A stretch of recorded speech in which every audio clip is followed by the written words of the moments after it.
Good evening. I'd like to call to order the April 11th, 2024 Cabrillo Unified School District Board meeting. Rosie, roll call. Kim? Aye. Carmen? Aye. Lisette? Mary Beth? Here. Sophia? Here. Catalina? Here. We have quorum. Thank you. Thank you. Catalina, would you please lead us in the Pledge of Allegiance? Everyone please rise.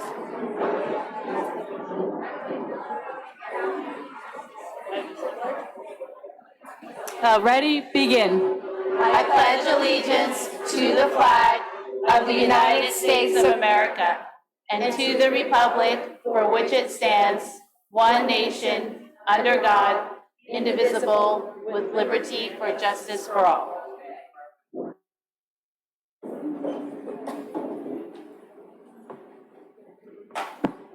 Good evening, and thank you everybody for being here tonight. We have public comments first, and just as a reminder, 3 minutes for each comment, and we've got feedback.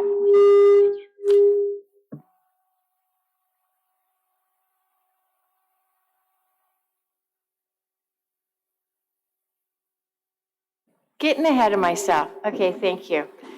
Do I have a motion to approve the agenda? Staff would recommend that we pull items 4F and G from the consent agenda. They will be returned at another meeting. Motion to approve is amended. And we do the edits for the consent later? Okay, thank you. And do I have a second?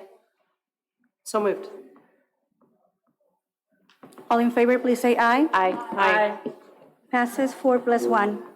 Thank Before you. we move, I would like to make an announcement about Spanish translation. Para nuestra comunidad hispanohablante, contamos con interpretación al español. Si por favor se pueden dirigir acá a la parte de atrás con Víctor. Gracias. Thank you. First up, Sophia Riley.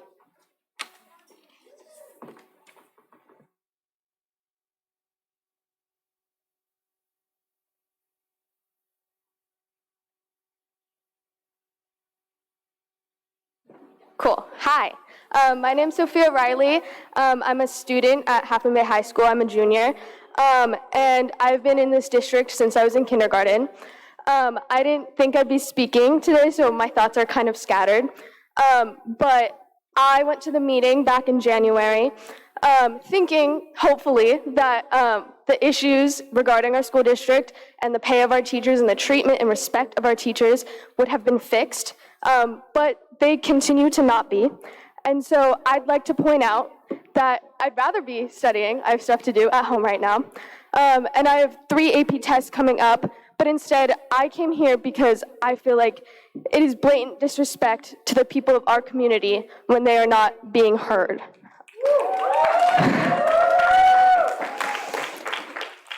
When you sit there and deny and ignore the asks of the teachers union, you are looking me in my eyes, and telling me my education's not worth it.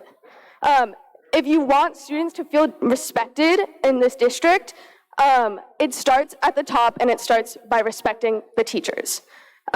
Almost all of my teachers are tenured, and I know the reason for that is because new teachers in this district are not supported and not paid fairly, and so they go and they find somewhere else to go. And that doesn't mean that they're any worse, it's that they can't make it here because of the conditions that you put them under. That's basically all I wanted to say. Please listen. I'd rather not have all of my teachers go on strike and all of this go on when I have stuff to do. I'm trying to get into college. I'm trying to pass all my tests. So, yeah, please listen to them. Thank you. Lisa Zanetti.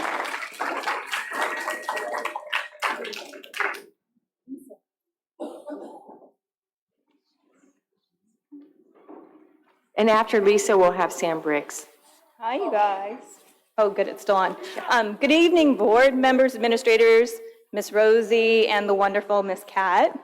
For those of you who don't know me, I'm going to go fast because I'm going to have just enough time. For those of you who don't know me, my name is Lisa Zanetti. I have a long list of volunteer titles in this district, which isn't so important. What is important is that I come to you as a highly engaged and informed community member. I am the parent of a current high school junior and a recent graduate who is now studying civil engineering at Cal Poly SLO. I'm grateful to CUSD and its faculty and staff for providing my children with the opportunity to pursue careers and dreams I could not have imagined for myself at their age. These same opportunities are available to every student at CUSD regardless of background, culture, and financial status, but only when we have a strong, capable teaching staff with supports they require to effectively do their work. Regardless of which program we want to talk about, whether it be advanced placement, special needs, alternative learning, etc., one thing is a constant, and that one thing is a need for a caring, qualified teaching staff. We all know there are terrible challenges when it comes to our district budget. There is no solution in sight in fixing this, so it is on you, the community, and the staff to find compromises when it comes to meeting the needs of our kids. I believe our teaching staff has been patient and has continued to persevere when financial times are the toughest, and I am grateful. For the last several years, we've been blessed with an influx of funding to provide additional services to our students in dealing with the fallout from COVID. Alongside those funds, we have also granted additional dollars from the state for a COLA adjustment. Whether or not we are LCAP funded or basic aid funded, it makes no difference to the fact that we are receiving much more per student than we ever have, thanks to decreasing enrollment and increasing revenues. This administration points out that costs have gone up for the products and services we use, and this is true. We'll need to continue to seek out the most cost-effective ways of providing required services to students. That said, there's still significant elective spending that should be better scrutinized. Teachers' salaries used to total 41 to 43% of our district spending regularly. This year, we are looking at a number closer to 32%. That is a significant difference and is clearly an indicator as to why our faculty is at their wits' end over district spending decisions. It is not whether we have money, it's how we choose to spend it. I would also like to make clear, as a member of a few of our district committees, members of the Budget Advisory Committee and the Bond Parcel Tax Oversight Committee have made recommendations and have expressed concerns over decisions made by the district administration and CUSD board members. When our committees are mentioned as a way of telling the community there is a fiscal oversight for district spending, it is frustrating as it implies that we have agreed with the expenditures or there are no perceived issues the committee members have pointed to. Our concerns and discussions are not reflected in board presentations, and we are only serving to make sure the district is spending within the law. My peers and I would like for this to be made clear, as we at times feel like scapegoats for the district spending decisions. I would like to say I'm compassionate when it comes to the good intentions of this board and administration. However, I don't feel enough has been done to make the necessary compromises so that we can continue to put CUSD students first. I believe wholeheartedly that together we can take care of our students and our staff in a balanced, fair, and respectful way. Thank you, Lisa.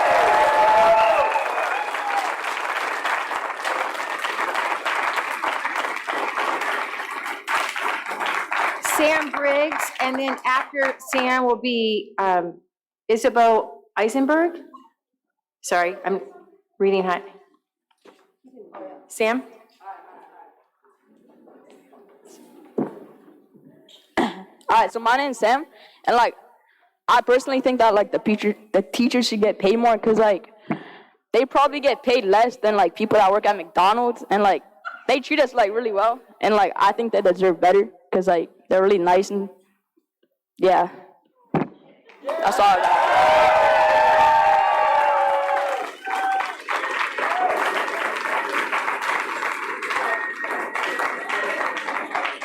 Is it last name Eisenberg?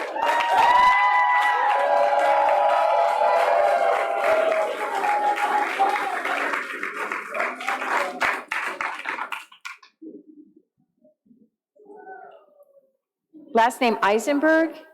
Isabel? Isabel, sorry. If not, Morgan Pastorino?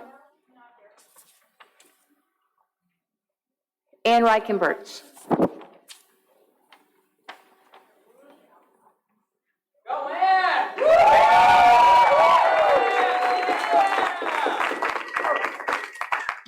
Hello, I'm sure you've all received postcards, and when I was writing this, it was like, oh, I've got too much to say, so I started writing it on my phone, my notes. I'm talking about community. This community is disintegrating. It's disintegrating because the teachers are leaving because high school students need 4 years of counseling. Two of our counselors are leaving. That means they will not have had, every year they have to change counselors. Every time you lose a faculty member, whether it's a teacher or anyone else, it shakes up the whole community. There was a time when a lot of you guys went here, a lot of people also in the audience also graduated from Half Moon Bay High School, and they still have a strong core community. And this is before, of course, prices have gone up, but also, you know, word has gotten around, oh, there's trouble at Cabrillo. So a lot of private schools are popping up. You know, there's one behind Our Lady. Seacrest was, you know, longer ago. But I'm hearing old families say that they're sending their kids to private school because they're scared of what's happening here. They're saying, oh, my child will do better at private school. And yeah, so I think that teachers, young teachers, I mean, I'm not, you know, seriously, if you, never mind, just paying good, these are really good teachers that are coming and they're leaving, and it makes me very sad, and it makes me even sadder for the students that can't rely on having the same teachers, that don't know. They come to school in September, they don't know anyone. They come to school in September and the counselors don't know where to put people in the special ed program. They don't know which kids belong in special ed. They don't know which kids belong in bilingual classes. They don't know which kids belong because they haven't been there, because they're new. And all of us who have been here for a while, we know the kids, and I think that we really form the backbone of a lot of our schools. But we can't do that, and that's disintegrating because more people are choosing to send their kids out of Cabrillo. Anyway, thank you for listening. Please give us more. Thank you, Kate. For Ann. Kate Walera. Kate Walera.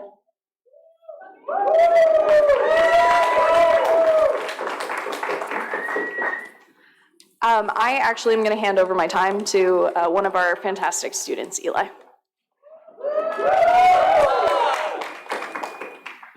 Hello, my name is Eli Crystal DeMann, and I am a senior at Half Moon Bay High School. On the docket for tonight is a resolution to recognize May as Employee Appreciation Month. I agree. It is important to express gratitude for all the hard work done by teachers, administrators, and other district employees.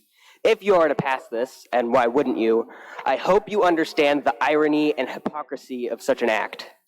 I have attended Half Moon Bay High School since freshman year, so I've seen firsthand just how much the teachers, counselors, and administrators care not only about our academic success, but our social emotional well-being outside of the classroom. I've seen how much work our teachers put into generating engaging educational material, how much empathy and understanding teachers approach struggling students with, and I have benefited from the teachers' overt actions and the behind-the-scenes effort from admin. If you truly appreciate the employees, then you should show it with your actions instead of your words and hollow virtue signaling. I implore the school board to provide employees with appropriate raises, cost of living adjustments, and refrain from slashing healthcare benefits. I would also like to remind the school board that you are elected representatives of this community, not employees of the superintendent. I have seen the negative impacts of your illogical actions and stubborn inaction build over the past 3 years. The culmination of these actions seems to be upon us. Much like the growing tensions, my frustration has also increased. I know I am not the only one who feels this way. Most of my peers are similarly dissatisfied with the current state of our district. This comes at an important time for us as we become eligible voters. I myself voted in the primary and will vote in the general election. Although I will no longer be a Cabrillo Unified student next year, I want what's best for the future students. The school board's pattern of disrespect, opacity, and negligence must cease. Thank you.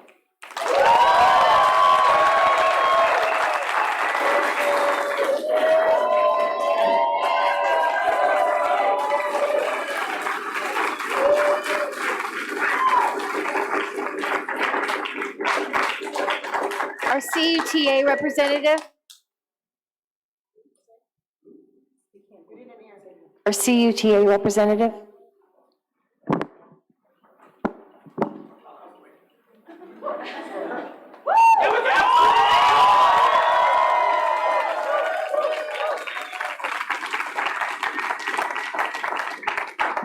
All right, so I'm going to open by talking about yesterday. I came to school today, and yesterday a lot of teachers had a flu or something was going on, and I came to school today, and I yelled at my kids. Catalina would know what I'm like when I teach. And I yelled at my kids, and I said, "Where were you yesterday?" I said, "Why weren't you here?" And the students all told me, "Why would we come to school when there's no teachers?" And my response was, "It doesn't seem to matter to the district or the board." And they were like, "Well, there's no reason." So I wanted to open that. Second thing I want to go through is I want to talk about the bargaining. 2 years we've been bargaining in good faith. Our group has been bargaining in good faith. A matter of fact, in December this year, we had, if you guys remember, we tried to keep things peaceful. Remember that. We tried to keep things calm. It was just me for the first 6 months. And in December, everyone, you guys told me things are better. We found money, things are going to get better. Don't worry, it's all going to get better. And of course, we know what happened. Turned around and slapped us in the face 3 weeks later after that board meeting. So I want to remind us that we are trying, but we don't feel that there's anyone, and we keep saying no one's got authority. I keep hearing that. I get that from everyone. I don't have the power to do that. I don't have the power to do that. I don't have the power to, who's got the power? Someone's got to be able to adjust a budget. Someone's got to be able to make decisions. I mean, I teach in my leadership class, you have to step up. At points, you have to step up and be the leader. You can't just hide back and say, "I'm not the leader. I'm not going to do it. It's too hard." I tell my kids, sometimes you fail, but you learn. You make a mistake. Boy, we messed up. We talk in leadership. You mess up, fix it. Come up with a new solution. That one didn't work. Come up with one that now will work. We don't sit there and say, "No, let's just quit. That's it, we're done. We're over."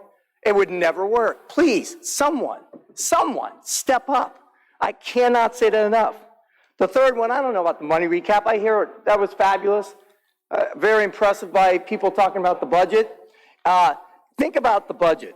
$57 million. $5 million more than budgeted. Teachers are $1.5 million decrease in the budget. No district office administrator, any position, has been eliminated, even talked about. I mean, it's just not one. Yet we know that it's going on. All right, next thing. I'm sitting there on the corner talking to teachers as they're standing there protesting, and I could not believe the number of teachers who are coming for interviews in the next 2 or 3 weeks. But I don't think you guys care. We just lost a great teacher at Cunha who just said, "I can't take it anymore. It's like a bad marriage. I got to get out. I got to do something else. This is just bad." And then I hear all these other ones. I talked to 3 that already got other jobs over the hill. I've talked to other people who are saying, next week I got my interview, the week after that I got my interview. The sad part is, and I don't think you guys even get this, they would stay here for less pay, but if they felt appreciated. But they don't. They don't. We know, we've all been here. I've been here 37 years. We always felt, okay, we're less, but we felt appreciated. It's only been the last couple years that's gone away. So no one's expecting to be Los Lomitas. I keep telling you that. That is not what these people are asking for. These people are asking for respect, just to be able to move up in inflation, anything, just to stay alive. That's it. Next thing, as we go through this.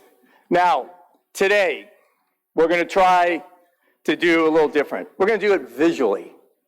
Visually, because we've talked, but nothing's happening. It just goes out. I tell people, no one's listening. It's obvious no one is listening. All right, I'm not dumb. It's obvious. Now, today we're going to do a visual. There are 3 steps that can happen. 3. Step number 1, you could have a staff of teachers at all your school who are not worried about anything but their kids and their curriculum. Let me show you what it could look like.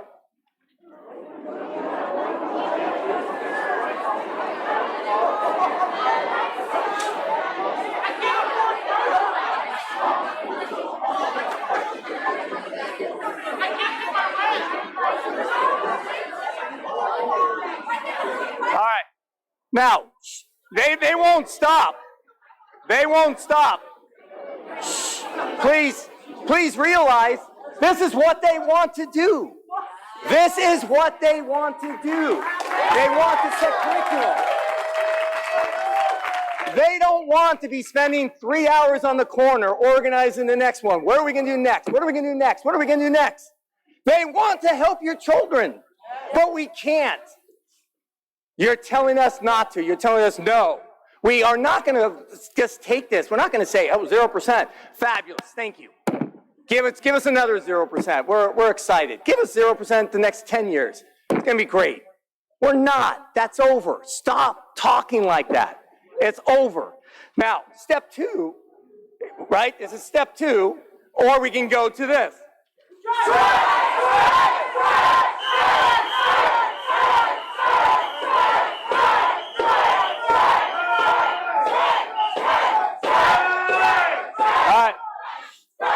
Now, and once again, that is what they don't want to do. They don't want to. All right, I looked at my 8th graders today and I told them they're annoying me today because I like them so much. That's not the way, it's like, my goodness, I'm like, I want to be with my kids every day. All right? That's what I want to do. I love what I do. Please don't take it away from us. Now, the last one visually is, this is what the last step is, and this can happen last. Now, we have a lovely science teacher who we don't want to lose with his lovely child, and please, everyone, gather around Mr. Casey, and this is the last step.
It's a good one.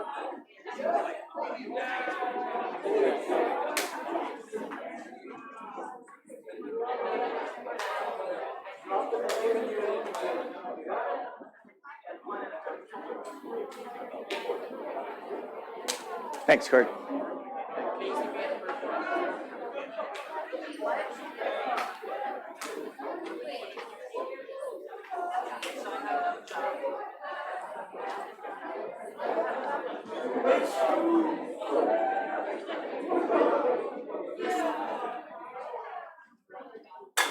Hey, Carrie, and everyone can leave. I'm just going to finish up. Take a minute.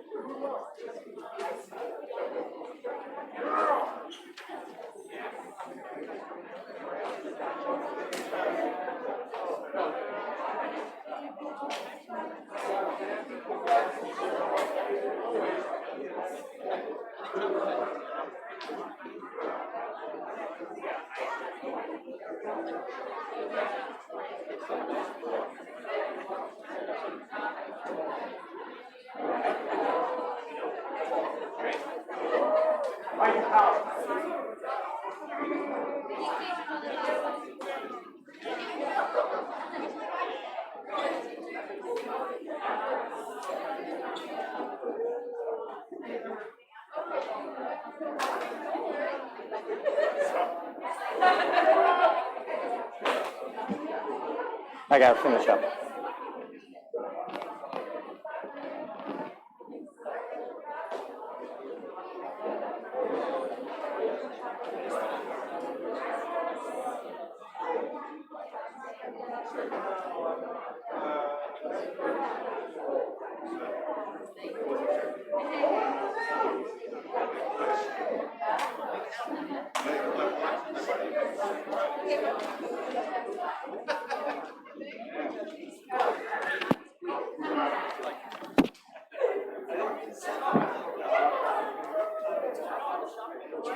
Yeah. I appreciate you. Oh, Ben Loeffler. oh, thanks. How you been? I'm here with Ryan Saleh for advocacy. Seriously. Thank you. Got to tell them, not me. Mr. Here. Appreciate that. Hi. Yeah. Again, it's as we wrap it up, as old basketball players, old students, ex-students, this is where we want to be. Please, let's go there. Now, as I'm going to end up today, is I always end, every day I start with Bruce Springsteen, and every night I go to bed to Bruce Springsteen. All right, so let's make sure we keep him focused. And as Springsteen and Tom Morello said, and their famous song, if you saw what they did Sunday night, you would know what I'm talking about. Wherever somebody is fighting for a decent job, look in their eyes, Ma, and you'll see me. Thank you.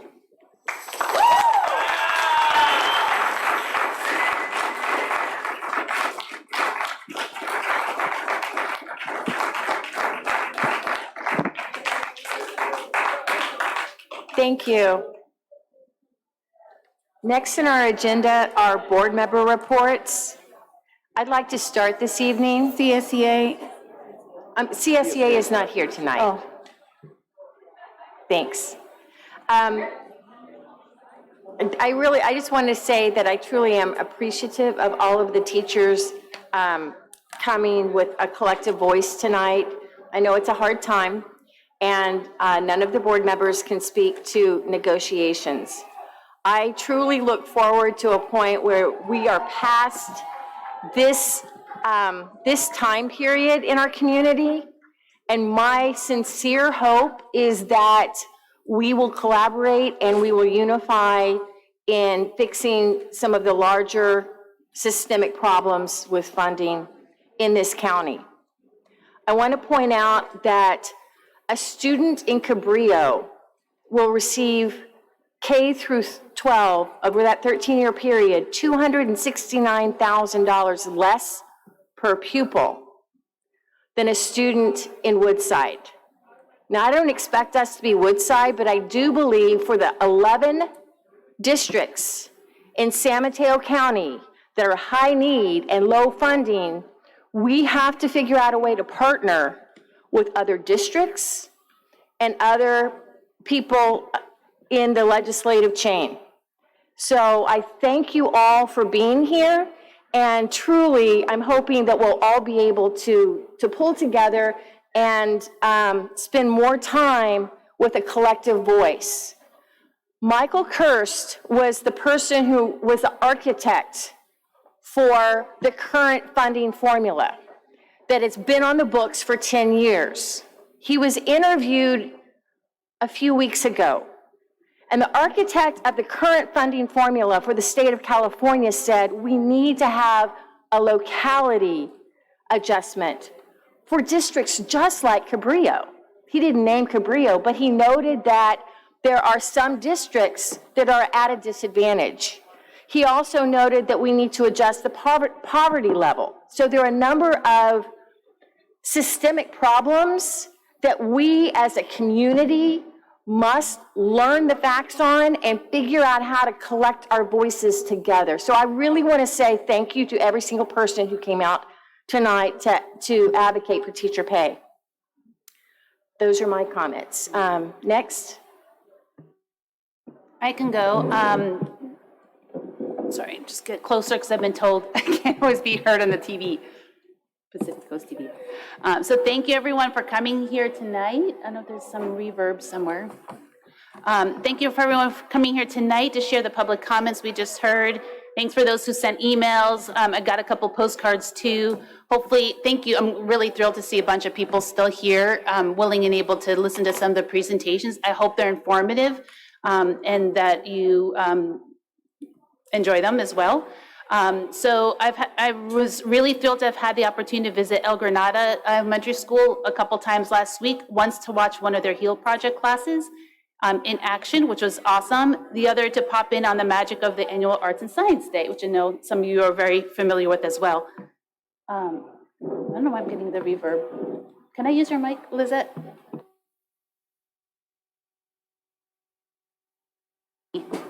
Let's see if that's better. Okay, that's better. I also had the opportunity to meet with staff at Half Moon Bay High School regarding student mental health, which is a topic I feel very passionate about, and at Cunha regarding some exciting refinements to the math pathway and developments there, which is equally awesome on the academic side. As usual, I've also met with a variety of community members, including a fantastic lunch with one of our amazing teachers, which is really cool.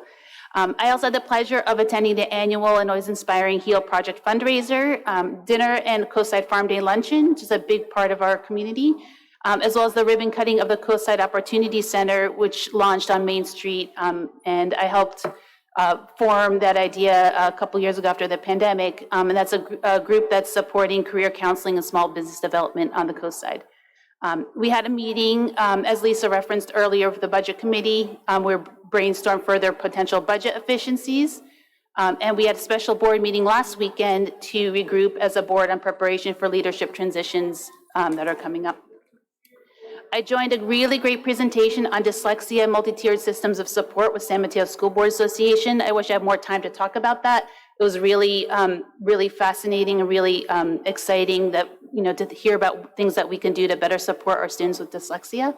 I drove up to Sacramento for our monthly meeting of the California School Boards Association Legislative Committee, where we weighed in on CSB positions on a number of bills currently in the state legislature.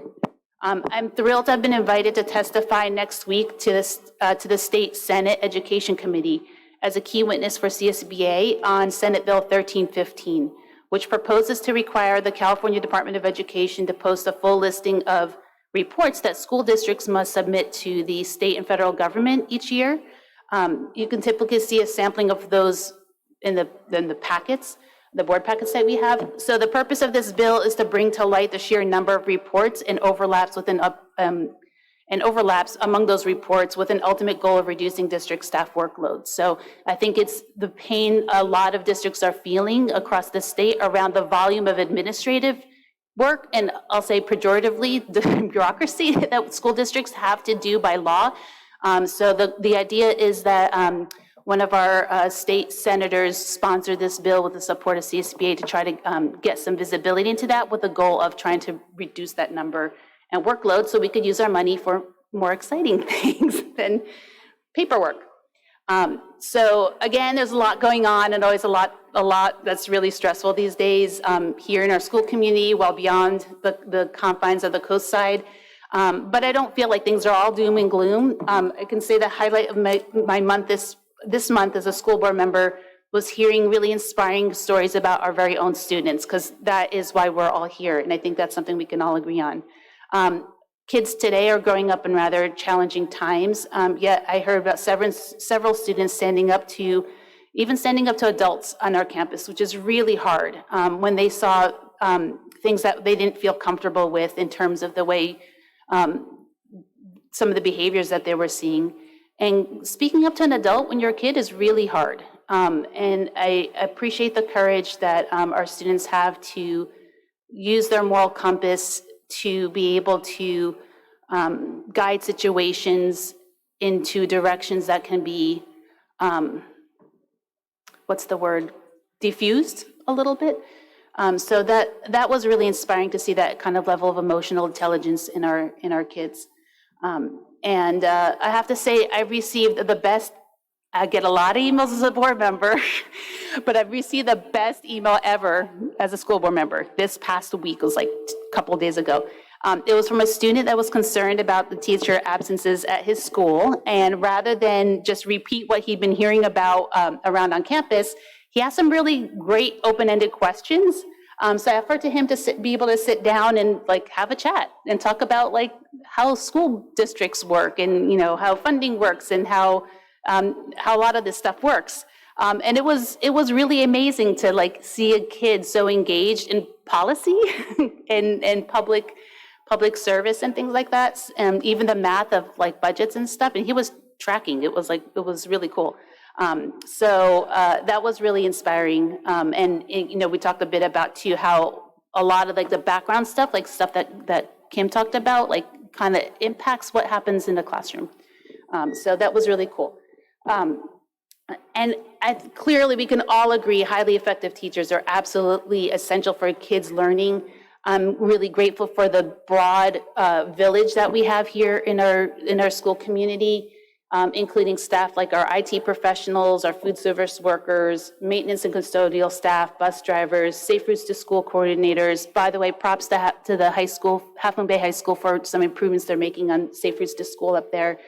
I'm so grateful for our health technicians, special education coordinators, clerical administrative staff, campus supervisors, psychologists, sometimes consultants or contractors when we don't have the expertise in-house or we don't have the bandwidth in-house, and so many other different roles to not only meet the legal requirements that we have to fulfill, and there are a lot of legal requirements that we have to fulfill as a school district, but also to really truly serve our students equitably, meaning giving them what they need when they need it, based on the most urgent and important needs and to the greatest extent possible. So anyhow, I'm looking forward to implementing the principles we learned about and some of the tools that we learned about in the California Labor Management Initiative training that I referred to, I think, last month, which was the training we did at the San Mateo County Office of Ed with CTA representatives, SEA representatives, and a few district staff members. I think those are really great tools as far as was referred to earlier also in terms of kind of changing our paradigm of how we work together to really build stronger, more collaborative school communities, for our students. So again, as always, I'm always around to chat with folks about topics of interest. So reach out by email and we'll find a time to talk. So thank you. Thanks, Sophia. Who would like to go next? Mary Beth? Go ahead. Actually, I was going to talk about the dyslexia thing that Sophia mentioned. There was, of all the things I've been doing outside of coming here, I thought this was really interesting for all the committees and stuff, so I thought I'd just focus on the one thing. It was a presentation by the San Mateo County School Board Associations called MTSS for Literacy, a Dyslexia Experience, the Science of Reading and Preparing for Universal Screening by 2025, 2026. So I was really interested in this also because we've already implemented that. So we did that I think we've been doing it for 4 years. Is that right, Leticia? Anyway, it was pretty interesting. So there's a woman, she used to be the mayor, I think, of Redwood City. Her name's Giselle Hale, but there's a committee of people from this county who are really working on dyslexia work. And she is very involved because her 2 girls have dyslexia. And I pulled a couple stats from a paper she wrote that I thought were interesting. She says 1 in 5 people fall somewhere on the dyslexia spectrum, or roughly 21,000 children and youth under the age of 18 in San Mateo County today. So there's quite a few kids, and that's why they're doing this. But this I thought was really interesting. She said the best way to get screened for dyslexia until now, when they're going to implement this new screening, was to be an inmate in a federal prison, which has mandated screening since 2018. Inmates have an alarming 50% rate of dyslexia, far greater than the general population, and 80% are functionally illiterate. 80% of the people in our prisons are functionally illiterate. Studies have shown similar rates among homeless populations. So I think it really makes a point of this work we're doing around dyslexia, which we've been doing for a few years. So I mean, I'm curious to hear how it's been going. So if we ever have room for that in our, if there's stuff to talk about, I'd love to hear about it. So she also talks about how, there's these bad statistics in prisons, but also dyslexia can be a really good thing. A lot of successful people have dyslexia, they're business leaders, patent holders, and on and on. So the question is, how do we make this a success for those students instead of them ending up in prison, basically is what it was about. But it's really interesting because what they did was they gave us all folders, and we didn't know it, but people had gotten different folders, and so she asked someone to read, and this person was like just reading gobbledygook, and I'm like, what are they doing? And I thought, oh, she's picked actors here to do this. But the people were getting really embarrassed. They were grown-ups. And I was like, this is so interesting because mine looked normal. Well, we found out later that some of them were normal, and some of them, the text looked like it would for a dyslexia student.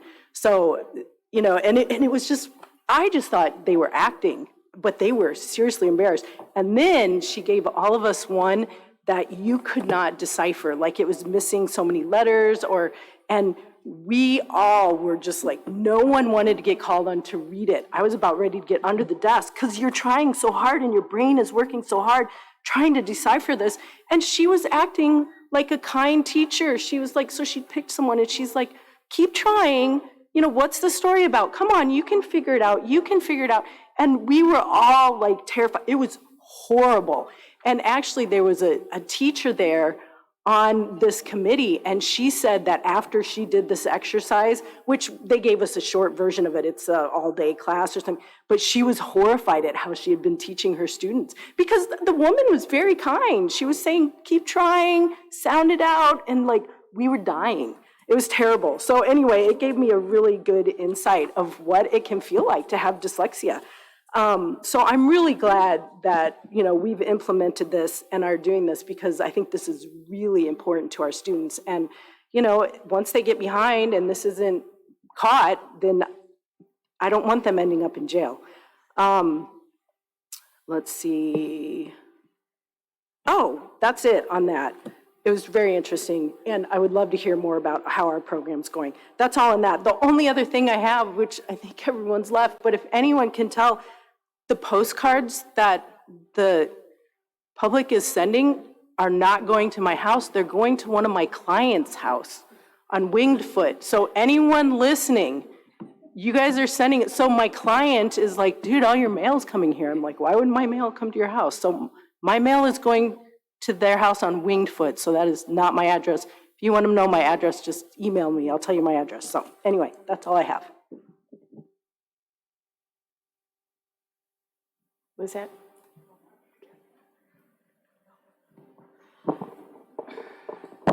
Buenas tardes a todos y muchas gracias por estar aquí. Y como siempre más que nada están bienvenidos. I just want to say welcome to everybody and thank you for being here. Voy a hablar primeramente y voy a hacer un anuncio en general. yo creo que para todo el resto de las juntas, por lo menos para este final de año, voy a estar llegando un poco tarde. He cambiado de trabajo y también he cambiado de horario de trabajo y estoy tratando, por el primer año no me van a poder dejar salir temprano, pero si pueden más adelante, tal vez. Y como siempre, yo siempre me gustaría ver más latinos involucrados en la mesa directiva. No es nada fácil, pero es súper importante. Y no estoy hablando de la gente que es bilingüe y habla un poco de español. Yo estoy hablando de gente latina y que es también parte de la comunidad. Yo no nací en este país, yo he estado en este pueblo solamente desde el 82 o el 83. He ido a todas las escuelas aquí, me he graduado y ahora soy una madre de un estudiante en este distrito y también soy una miembro de esta comunidad. Mis papás trabajaron aquí en agricultura, toda mi familia está aquí. Me gustaría ver que alguien más con esa clase de experiencia y también con esa clase de relación con la comunidad también en el futuro piense para estar aquí también presente en la mesa directiva, porque es muy importante representar a nuestros alumnos, a nuestros hijos, cuando la mayoría del distrito de Cabrillo es más del 50% de latinos. Con mucha humildad y mucho respeto les pido disculpas, pero eso es lo que voy a tener que hacer para poder seguir este año. Si alguien realmente se siente ofendido y quiere hablar conmigo personalmente, por favor, mándenme un correo electrónico. Personalmente, para mí, en general, los correos electrónicos siempre se contestan a la presidenta de la mesa directiva. Cuando han mandado correos generales, yo nunca he contestado por el hecho que ese es el procedimiento. Y gracias igualmente por estar aquí. So I just wanted to start off by just completely, I just want to apologize and make a general announcement. I'm in a new job with new hours and a new location, so I'm like rushing to get here, and I will apologize for the next couple of meetings because for the next year I'm under probation, and I can't leave work early. So hopefully after that I can ask. I have always welcomed more participation in the board from the Latino community. And I'm not just speaking about someone who just speaks Spanish. I'm talking about someone like myself. I'm not the only one. I know that there's people out there who have this kind of same background. And I wish that, I wish that they could step up and also be part of the board because more than 50% of our students are Latino. And what I meant by more Latino representation in the board is not just someone who's bilingual, but I've lived in Half Moon Bay. I was not born in this country. I was in this country legally, and I became a U.S. citizen eventually. I've been in this town since the early 80s. I was a student, attended all the schools here, graduated, and now I'm currently still living here. I'm a resident, and I have a child in this district. So I hope that whoever does step up has that kind of connection, not only to the schools, but also to the community and knows Half Moon Bay.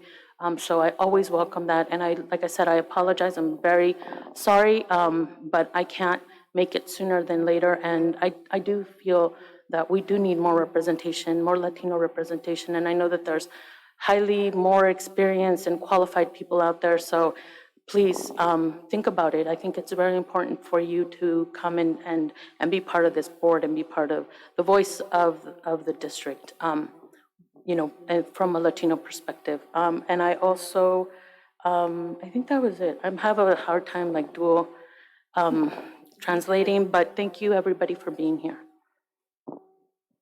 Thank you, Lizette. Carmen?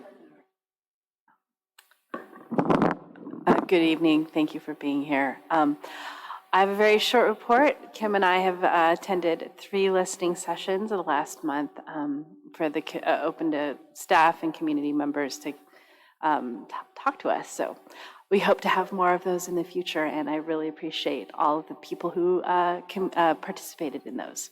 Thank you. Thanks, Carmen. Our student board report.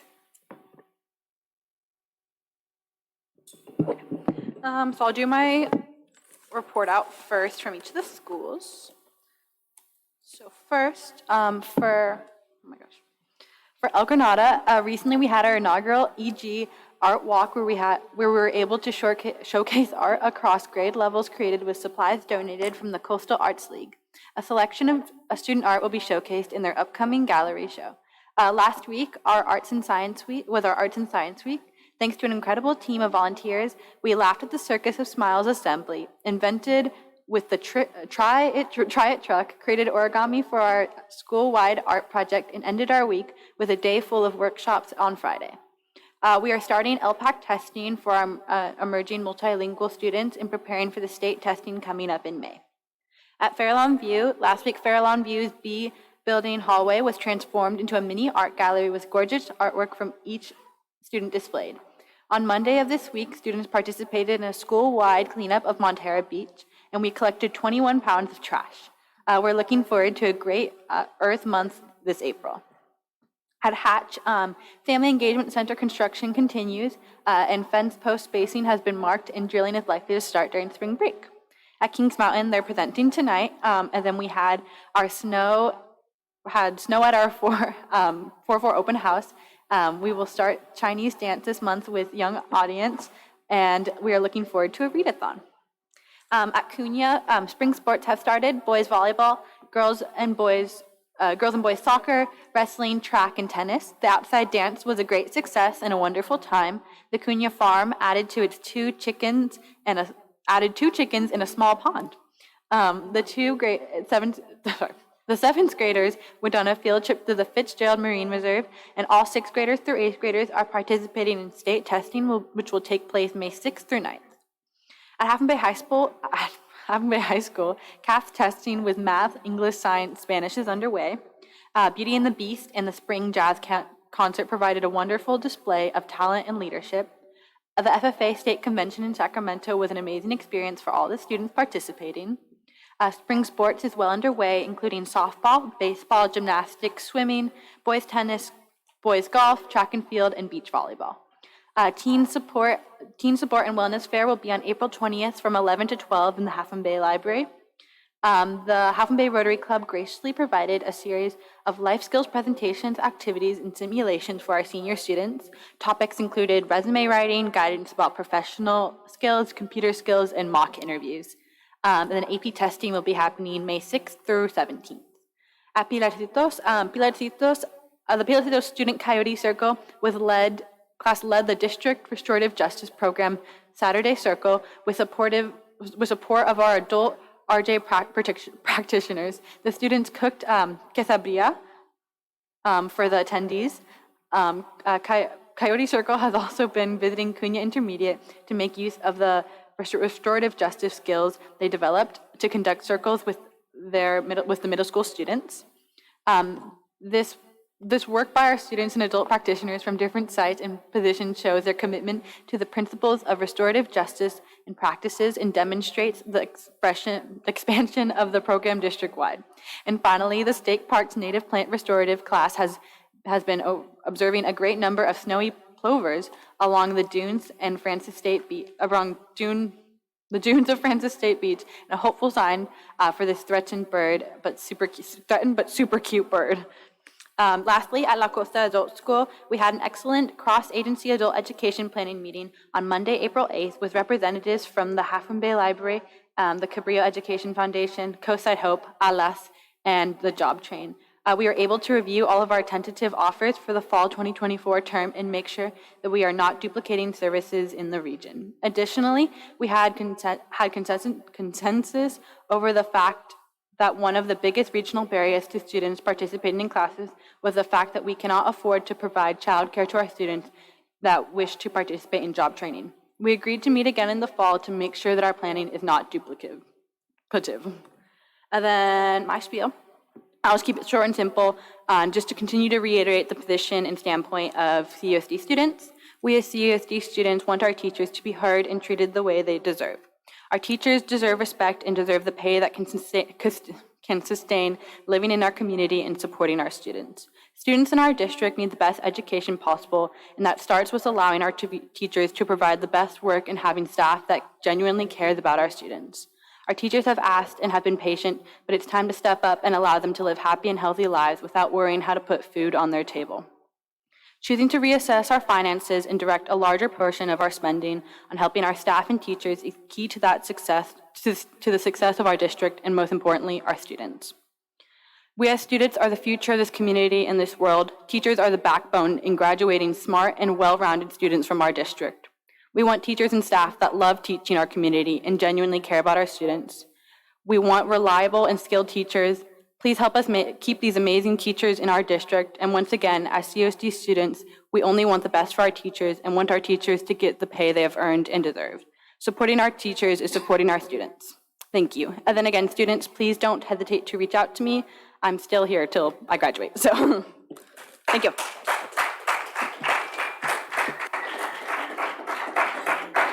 Dr. McFetridge. I always want to say that it's difficult to follow Catalina, and Catalina, your words and many of the words that I heard tonight, I echo and agree with. That said,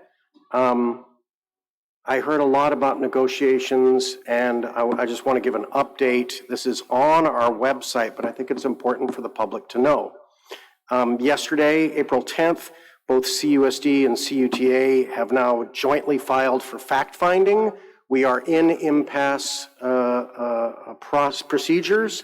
We reached an impasse. We had a state mediator. We met with February 28th and March 20th. The bargaining teams from Cabrillo Unified School District and from Cabrillo Unified Teachers Association, we met with the state-appointed mediator in an effort to resolve the impasse in negotiations. The district and CUTA were unable to reach an agreement with the mediator's assistance. What that really means is there's two positions, and you couldn't find a compromise. We couldn't find a compromise. There could not be an agreement with how things are. Accordingly, the mediator released the district and CUTA to fact-finding, which is the next stage in the state-mandated procedures for resolving an impasse. If you go to the negotiations website, you'll see a flow chart, and it will describe the process. You will hear the board and you will hear me probably not speak too much about the details of negotiations, because we are also trying to bargain in good faith and not discuss things publicly that are details that are sensitive to negotiations. Even though we hear that said, we do not want to respond to that. Now that the district and CUTA have formally requested to proceed to fact-finding, a panel will be convened. Each party will choose a representative to sit on the fact-finding panel. These two individuals then complete the panel by selecting an outside neutral party from a list of qualified individuals. And that person serves as the chairperson, and the parties can mutually agree upon a chairperson. And that panel will be convened in weeks ahead. If we proceed to fact-finding, the panel will assist both parties in finding agreed-upon solutions following a presentation of facts about outstanding issues and proposals by the district and CUTA. It is the case that some representation has been made about these facts in public by certain parties, and we don't want to do that. I have cautioned the board not to do that because I want to make sure that everybody knows we're trying to bargain in good faith and not share information to the public during this procedure, particularly at this time, particularly when we're hearing, calls for strike. We are trying to bargain in good faith and not impugn negative motives, not suggest anything, and not share details that are at the bargaining table.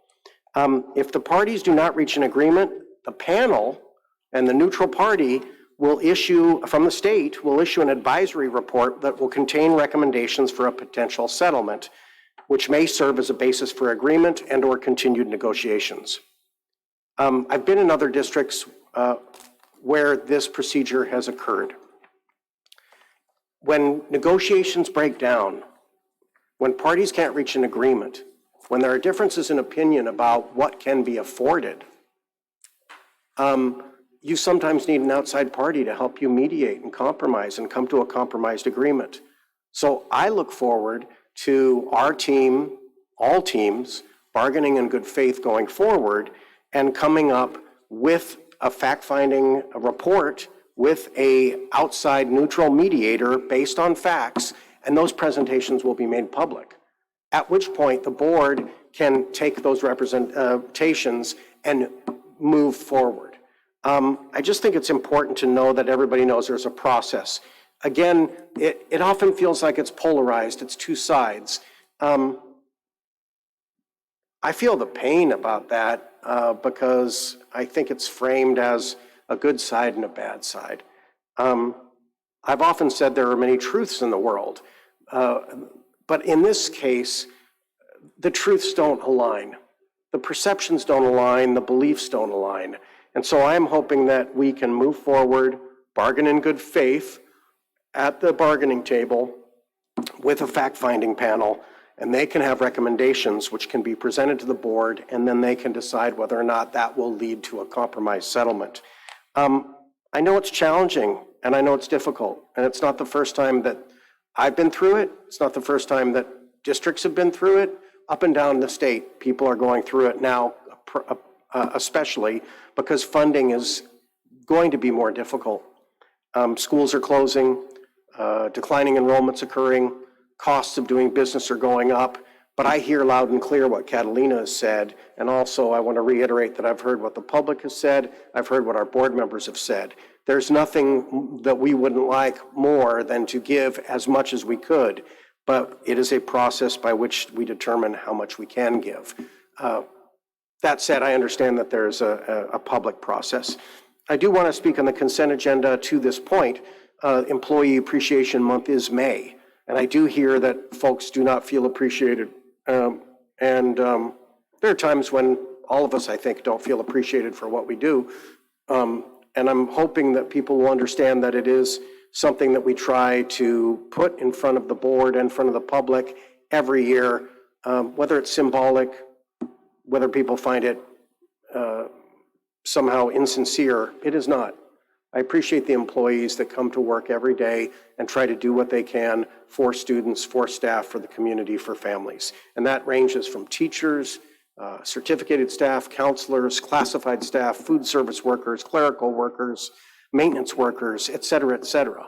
And that includes administrators, and it includes our volunteers. I will also say that you will see in the consent agenda that there is Asian American Pacific Islander Heritage Month. This is also not something that we put out there as just virtue signaling. We put that out there because for the last 4 years, 5 years, we've put this out there because we believe that the rights and experiences and histories of all peoples in this nation are important to remember, important to acknowledge, especially during times of great friction and hate speech in this country.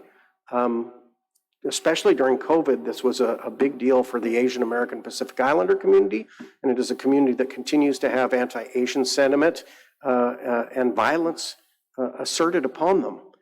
Same thing with, on the consent agenda is the Jewish American History Proclamation. I do feel like this is a continued time where we see a rise in anti-Semitism.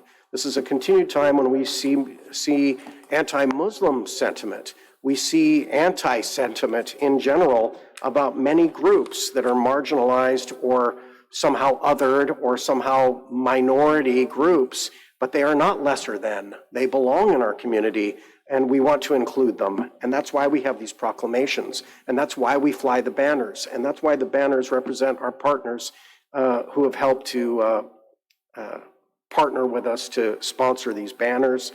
And I hope everyone will continue. I know, for example, at the high school, I often watch the videos from the high school, and I know in particular one counselor often spends a lot of time talking about these proclamations, these heritage months, and so I greatly appreciate that.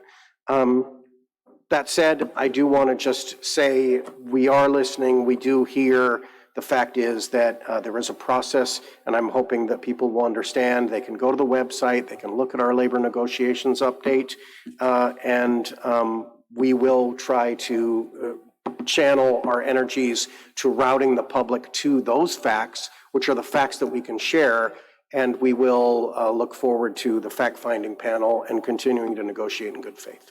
And that ends my comments. Thank you. Do I have a motion to approve the consent agenda less items for F and G? I have an amendment to the consent agenda. Can we do that now, Rosie? Leticia has a little bit of language change on the PE policy, just to make it a little bit more clear. Hi, so we would like to amend on page 81, where it says, quote unquote, 2 PE courses. We would like to add for additional clarification in 9th through 12th grade, 2 PE courses, et cetera, on page 81 of the board packet. And just as a point of order, if the board approves that and you want to describe why we're doing that, then we will do that on the back end in post-production back at the district office. So the why is just to have further clarity. There are a couple of sentences above that mention 7th through 12th, and then 9th grade specific language for 9th grade PE, which is required and was part of the federal program monitoring process. After that language, we start with 2 PE courses. So in order for us to have a little more clarity, we just want to be very specific and add in grades 9th through 12th. And we'll go ahead and modify, and should the board approve, we can make those modifications afterwards. Thank you. Do we have a second?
earlier.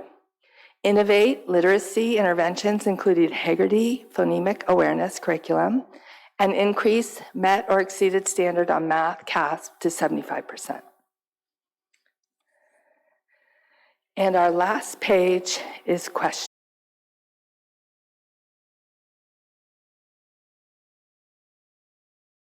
Of last Thursday, our first ever open house with snow. High energy, yeah. I have some pictures if you want to see. It was historically cold, but we've never had open house with snow. Yeah, so it was quite the celebration. I got a question. Oh, sorry. The Haggerty phonemic awareness curriculum, do we use that other places? I just hadn't heard of that. We do. It's according to Rachel Sage, it's one of the 4 pillars that help increase English language literacy related to the DIBELS assessments.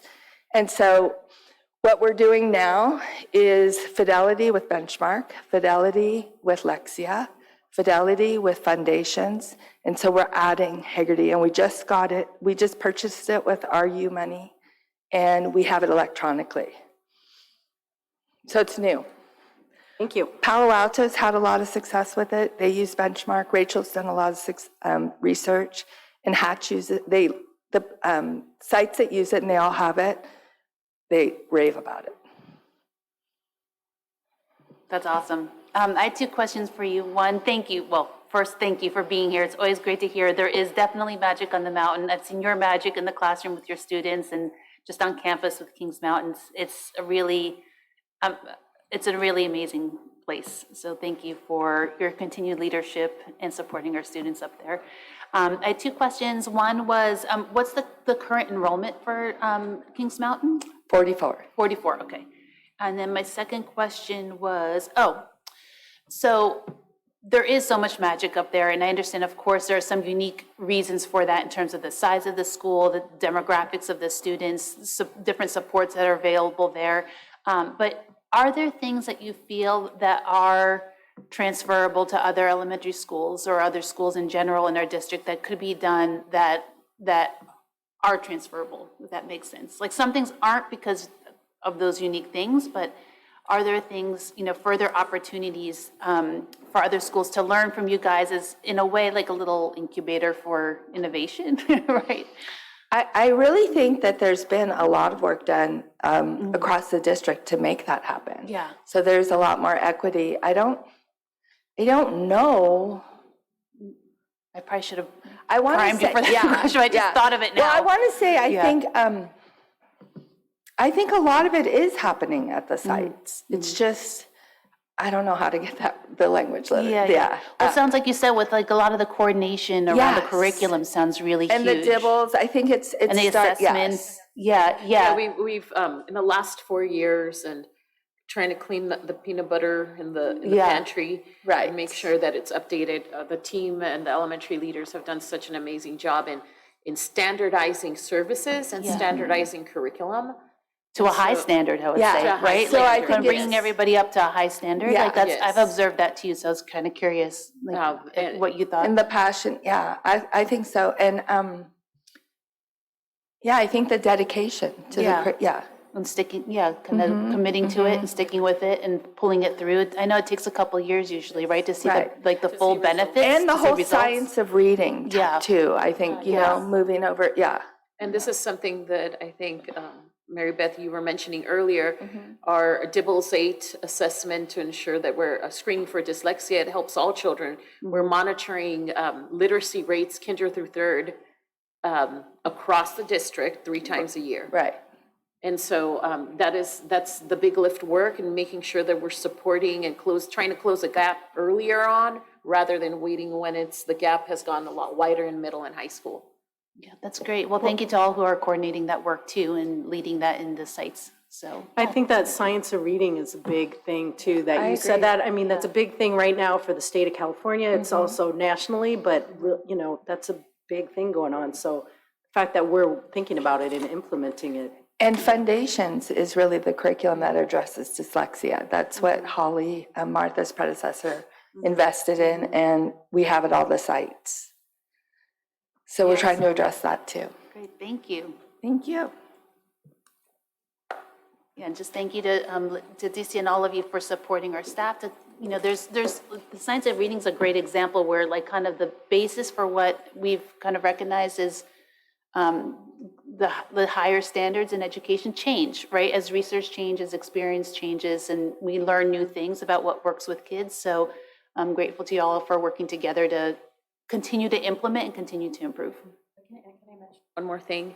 So Rachel Sage, you mentioned that, Debbie, she is our district Big Lift literacy expert. Right. And she, along with Shannon Murray and Nicole Robinson and our ELD TOSAs as well, but mainly the three ladies are working and are building a literacy committee of teachers. They've already met because we want to define what a true literacy block looks like moving forward to the 24-25 school year. And again, these new initiatives, I feel we're ahead of the curve compared to most districts. And so it'll take us a couple of years to kind of swallow that data. But I know that in a couple of years, we are going to see significant literacy rates go up across the board with the amazing work. I mean, because we have I think we just signed a dozen time cards of teachers who are involved in defining the literacy block with our team. And Mr. Israel Castillo also is supporting the work and working with Rachel and overseeing the work that Big Lift has really sprung on us. And Debbie, you also wear multiple hats with summer school as well. And that literacy work is starting. Just today we had a meeting. Right? Yes, we did. Well, we should also commend Debbie and her colleagues for the multiple hats they wear in multi-aged, mixed-age, multi-grade classrooms. So, and Debbie, you've always done so much for Kings Mountain and for Cabrillo Unified, for Big Lift, for summer school. Your work is certainly appreciated by many people, many decades of people here. So thank you very much.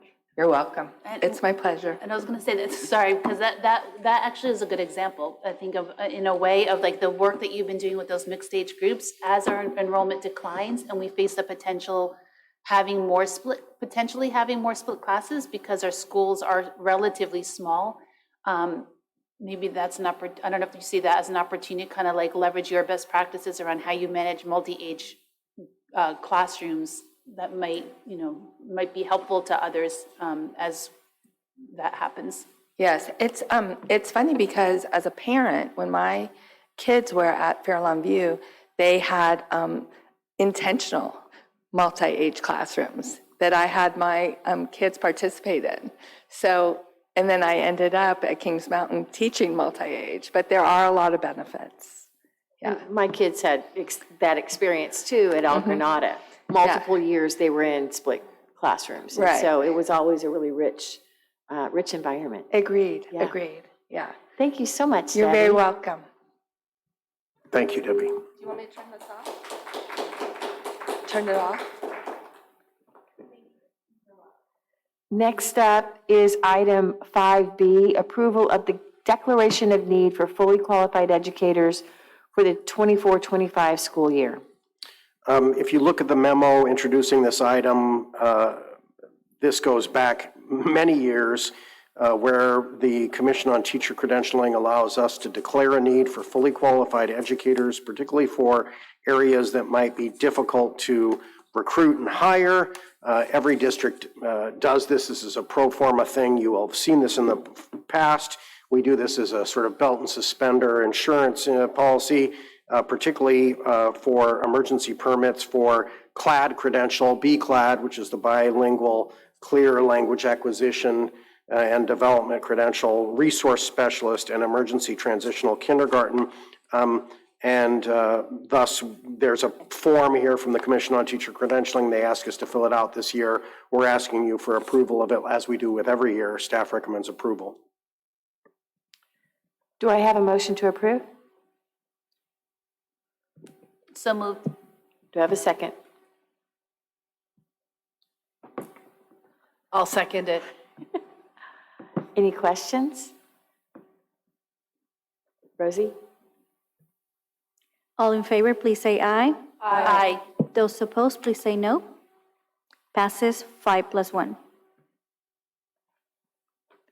This brings us to item 5C, Resolution 08, 2024, Declaration for Substitute CBEST Waiver.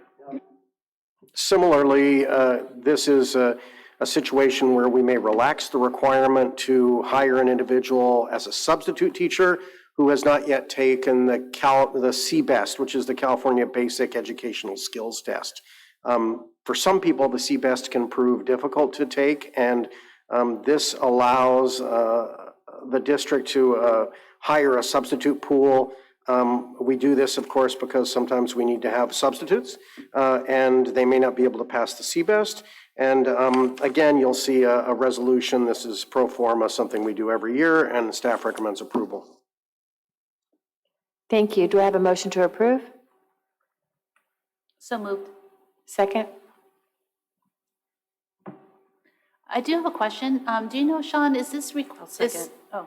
Sorry. I thought I heard, my ears heard it. Do you know CBEST still is required? 'Cause I thought I had heard at one point that there could be a substitution with like coursework experience.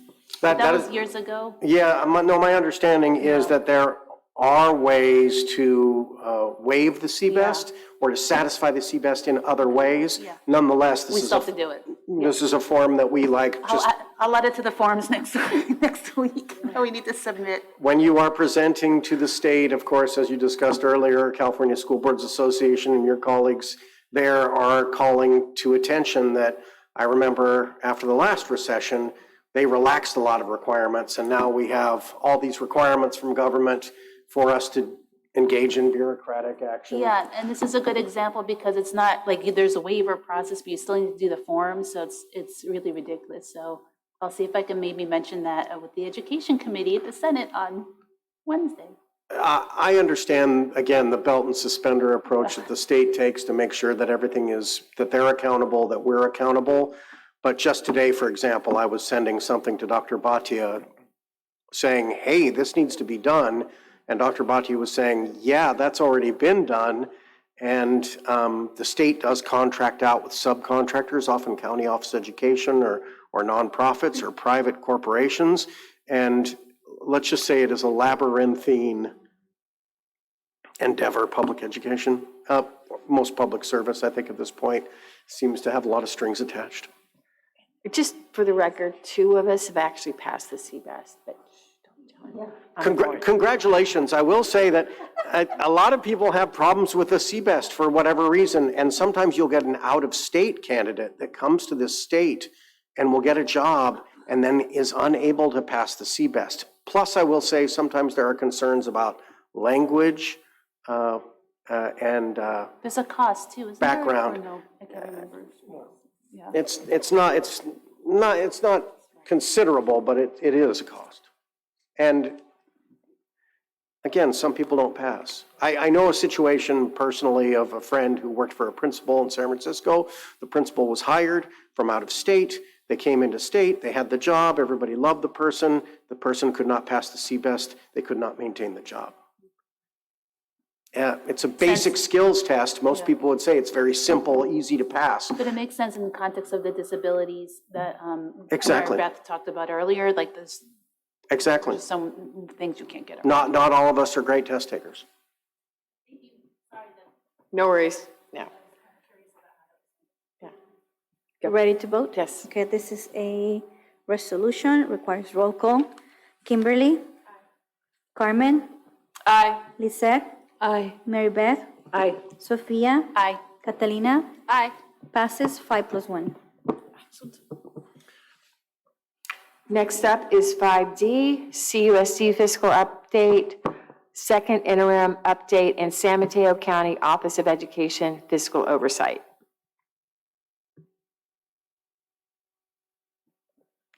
Good evening, members of the board.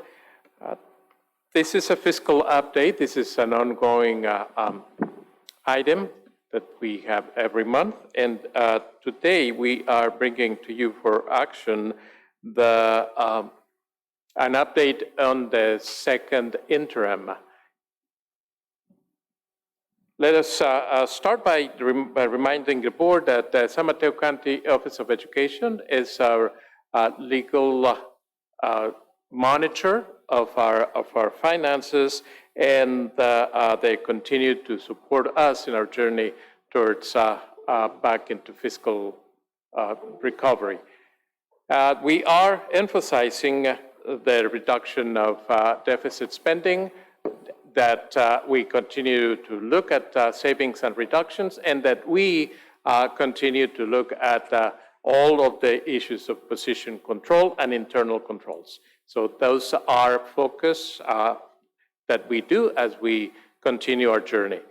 Then Rosie, can you give me the next one?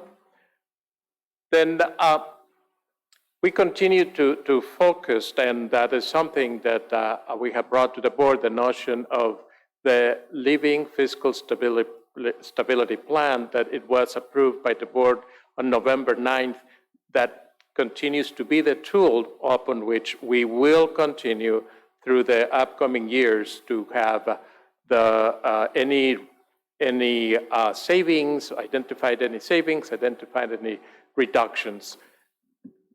Everybody in the district continues to be very cautiously looking at any positions that, any retirements, any replacements of staff, as we need to continue to see what our finances and the multi-year projections need to look like. And our administrators are looking into very cautiously make sure that they are staffing to contract, and making sure that it is in commensurate with our declining enrollment. Rosie, can you move?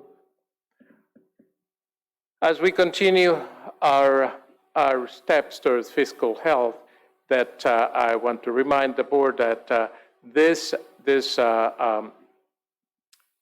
update contains all of the Living Fiscal Stability Plan that we had up until March 15. We are truing up any fiscal entries, any assumptions, and we are accounting for all retirements and overall attrition up until March 15. We continue the right sizing. Right sizing means that we are staffing up to the number of students that we have, and those are not cuts. Those are just plain right sizing, plain getting to contract, staffing to contract. One important thing also is that to do that, our district continues to define what is that is core. What is core? What is something supplemental? So the most important thing that we have to first do is that definition, the core, that it is what constitutes the guaranteed curricula for each and every one of our students. We show to you there on the next, Rosie, only the 1,000s, 2,000s, and 3,000s. 1,000s are certificated, 2,000 are classified, and 3,000s are the benefits. What has gone into this truing up of our, it's as follows. The next slide, Rosie, totals that for 24-25, the reductions amount of 567K, and then anticipating that for 25-26, the reductions would be approximately 222K. So those are after staff administrators have looked into what positions there would be, and going back to the seniority lists and making sure that everybody that was notified was in there. So the next slide then tells you, gives you, once we have been truing up this, next slide, Rosie, how this looks. And then you can see that all the data entry fixes, all of the what I just went through, leaves us with this picture that we have, which looks, we are continuing to be a in the black. But in accounting for all of this, you can see the difference between the two of them, the updated one and the one right behind it, which it was the one that was approved in March. And we will continue to bring to the board updates, fiscal updates. And this update continues to be a positive. We see that it is exactly the same thing for current year, but it is different in the out years. The out years, the truing up of all of the data entries, of all of the fiscal stabilization plans, gives us a picture that will continue to change. Will continue to change because as we look into the truing up of all of our revenues, we're expecting P2. We're expecting to see how exactly the revenues are going to be coming in, and that we're anticipating that it is going to be a little bit over 4%, the increase in revenue. We're thinking that it will be, but we will bring that to you as soon as we come back to you, and then we'll bring that to you during this fiscal update. So we are asking the board to uphold the certification of the 23-24 second interim financial report as positive and presented.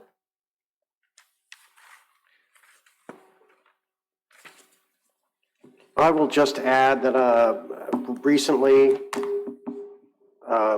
Kevin Baltima from San Mateo County Office of Education met with Dr. Contreras and Fiscal Director Jennifer Marsh on this truing up, requested this as an up-to-date living fiscal stabilization plan, savings and reductions, this truing up as we're describing it, reconciling of accounts.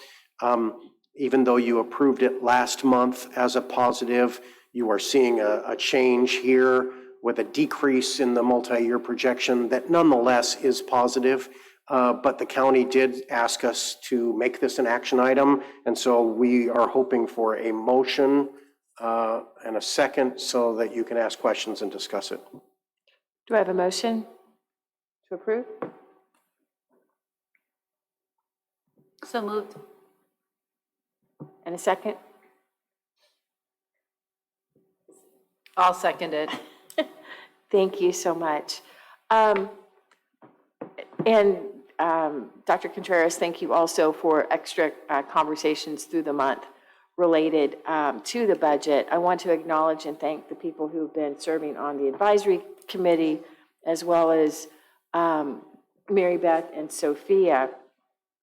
I want to acknowledge that Dr. Contreras has passed through the working notes from the committee to the entire board.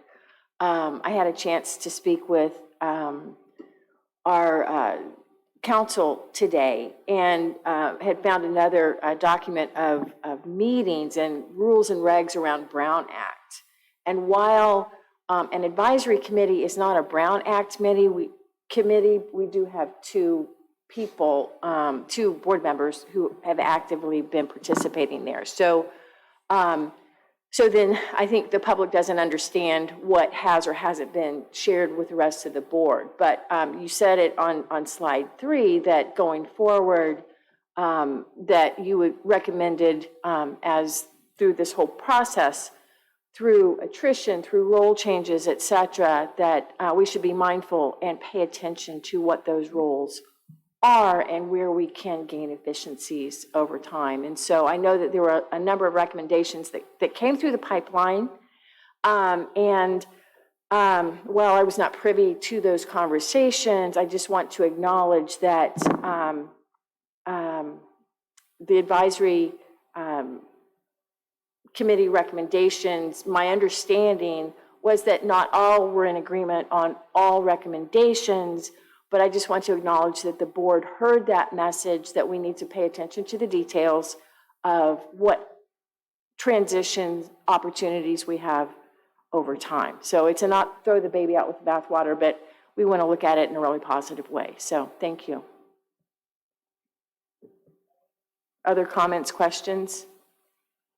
Yeah, I do thank you, Jesus, for bringing this update back to us, and I would definitely welcome you to come back as every month if you want to come up, or we can have updates every month to see, because I know things are continuing to move, and I appreciate the work that you are doing with your colleagues. I know I assume Leticia has been involved and others have been involved to figure out, how do we true up, because I can't emphasize enough what a challenge it was during those years that we had all that pandemic relief funding coming at us from 10,000 different directions with 10,000 different sets of rules about where it could go. And that's why we saw some of those high numbers, like we heard a number earlier, and I see some numbers here too that are interesting, but our budget was crazy for a while because we had several millions of dollars per year, right, for pandemic relief. And now this year, after this year, it's going out. And I just want to say, as a board member, when I'm looking at our budget and I'm looking at making commitments, especially for ongoing expenses moving forward, I can't look at the past. I have to look at what we have right now and look at the future, and looking to continue making sure that we understand what's coming in, what's going out, and that those numbers align as much as possible. Well, and just to add to that, Sophia, I think we also need to look at what our priorities are right then. Are we doing something around that we need to hire? Are we done with that now? So I think that'll change every year. Yeah, to some extent, I think the strategic plan was that idea of what are our priorities, right? We have our 4 pillars, we have key actions, we have staff that support all of that. So I think unfortunately, the story of what we do is by nature quite complicated. It's everything from the primary instruction in a 3rd grade classroom to paying for our friends in translation services, or paying for our friends at Pacific Coast TV to be here and monitor us, right? So when people wonder oh, what are all these services and why do you have consultants? It's because no one knows how to do that in our district. No one knows how to do that. I mean, we could probably find people to do that, but they're busy doing other things, and they're maybe home right now as they should be after working all day. So that's to me, again, I mentioned a student earlier that reached out, just the having a culture of inquiry in our school district to me is so important, so that we can see something like this, that you make it look neat and tidy, because I'd often it's on one page, but I know how much complexity there is behind this, and I understand it's never perfect, but I appreciate the collaboration, and you're working with the sites together and different functions to get it organized and clean as much as possible, and to point out to us as we make decisions based on your recommendations and our experience and our interpretation and our role as the oversight, to really do what's best for our community, not only today and right now in this moment, but also looking at the next couple of years. So I just wanted to start with that statement. I would like to use an example. The Learning Recovery Emergency Block Grant, that it was given to us up until 28, that is one that gave us the opportunity to get some of those positions that we could operate that had happened, that started during the pandemic, but then we could give ourselves the time to get that. So those are encumbered to pay some salaries. Even though they're showing as a grant, they're encumbered to pay for salaries. To do that kind of work that you refer to, where administrators said, how can we legally make sure that we don't cut, that we don't take reductions here, but that we can then look into that, because that was for recovery services that are being provided by current staff, those are encumbered up until to be spent in that manner. Of the grant or the entitlement. Correct. And I remember at one point, Leticia, you or Israel presented us a list of the grants, right? And that was a long list. So I just want to thank you guys for applying for grants, receiving the entitlements, managing all that, all that restricted funding. It's really complicated, and it's easy. Things, again, I know, things aren't always going to be perfect, and that's understandable.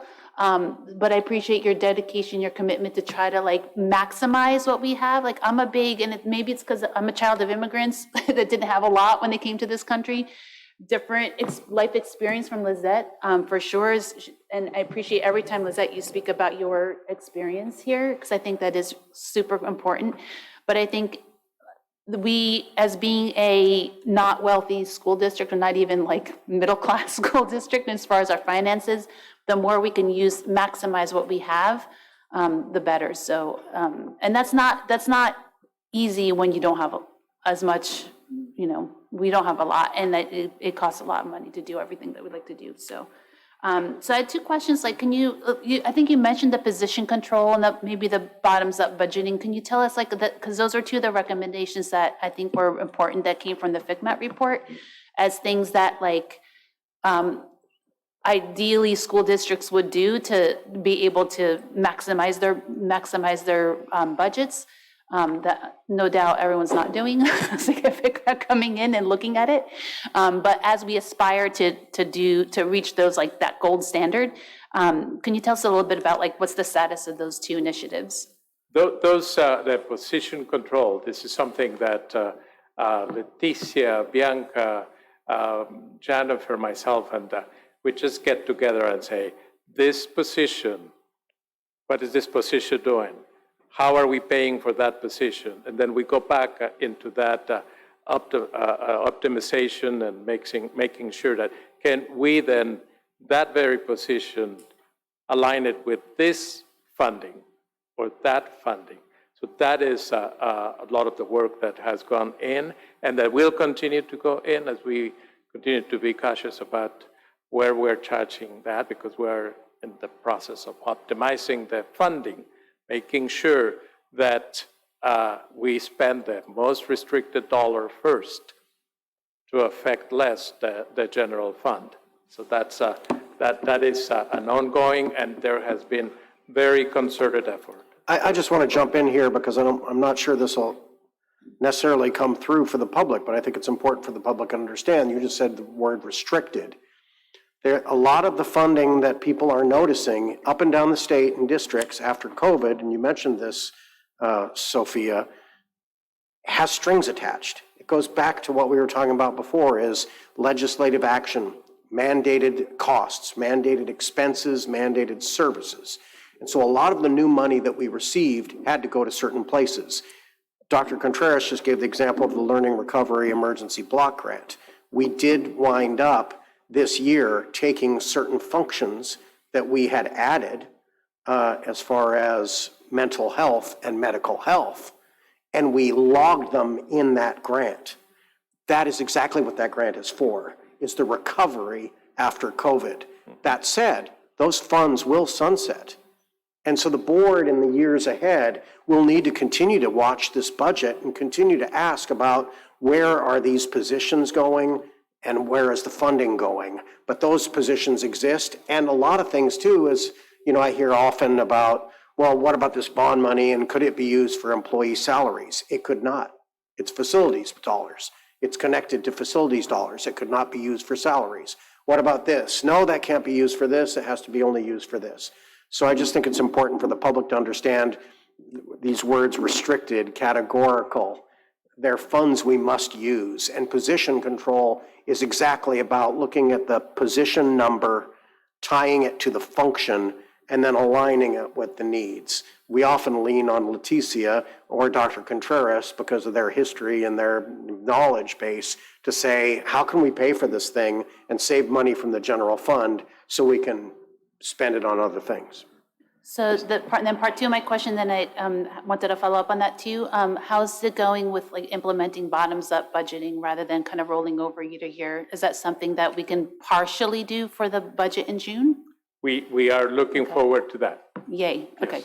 And then to your point, Sean, I think I appreciate this flyer, but I think the numbers at the bottom being, in the 50 million range and just cross-checking back against prior budget updates, these are total revenues, which includes restricted and unrestricted.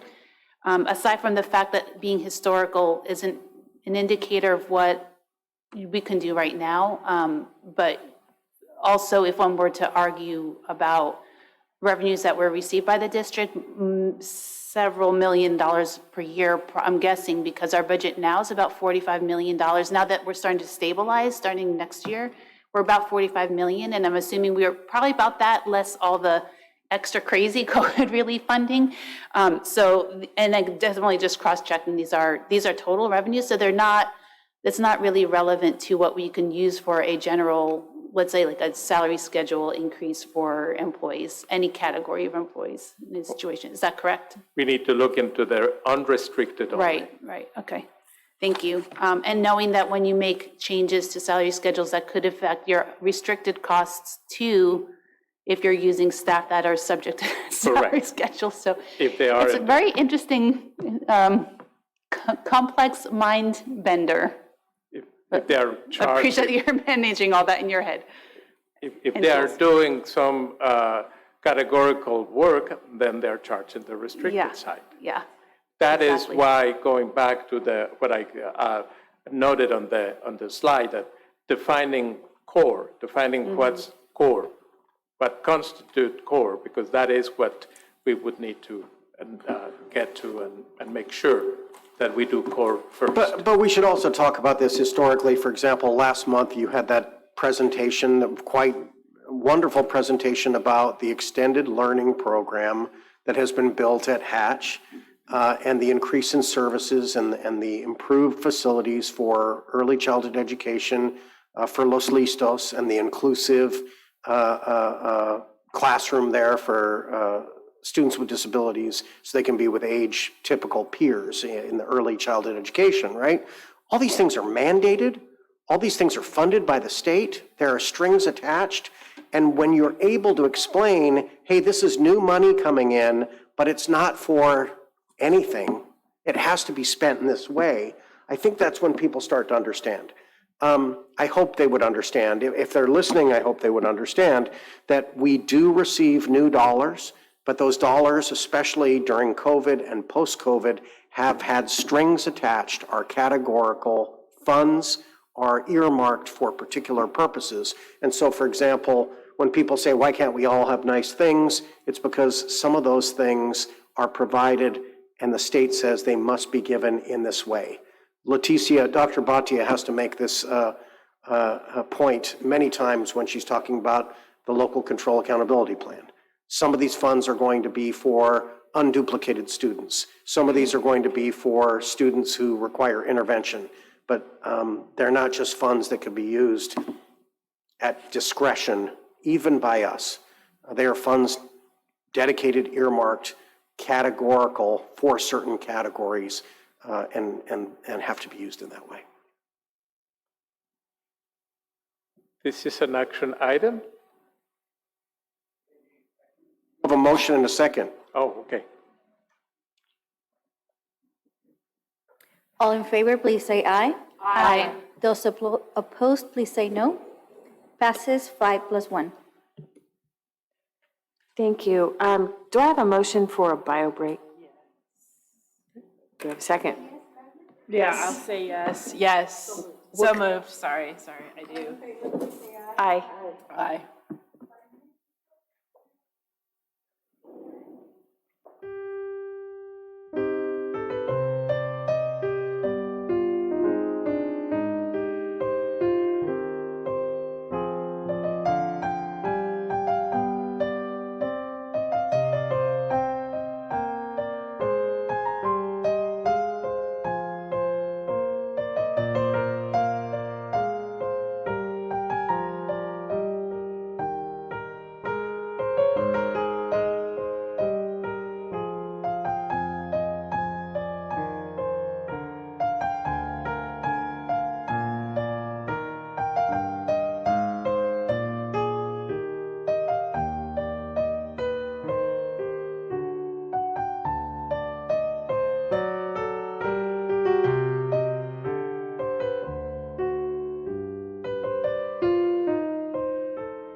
another update that is on the Measure S and Measure M.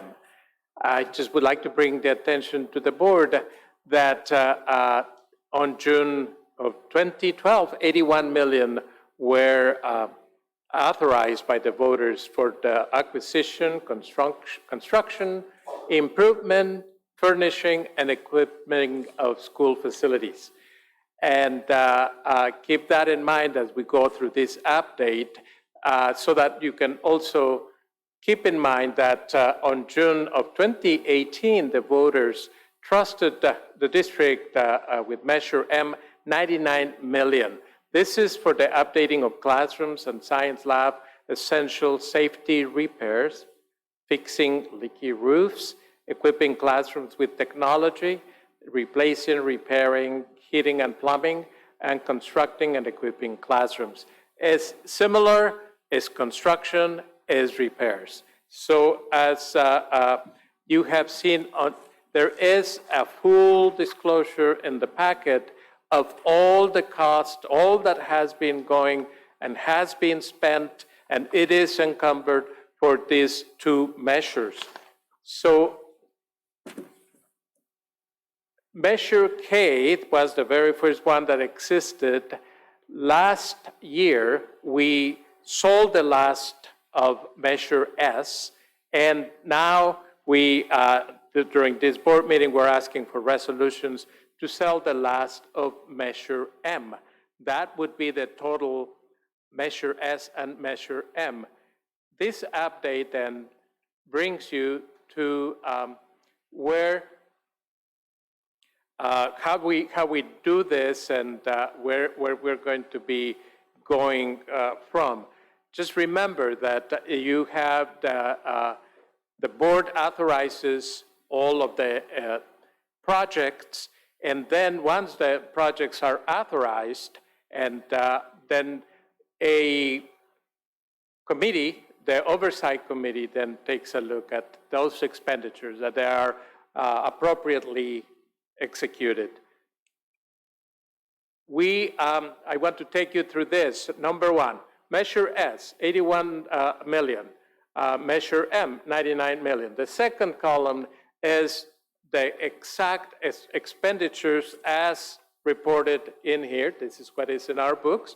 And then what is encumbered. You noticed a very, very big encumbrance in Measure M, 44 million. That is, as you see here, encumbrances for the two big projects that we have.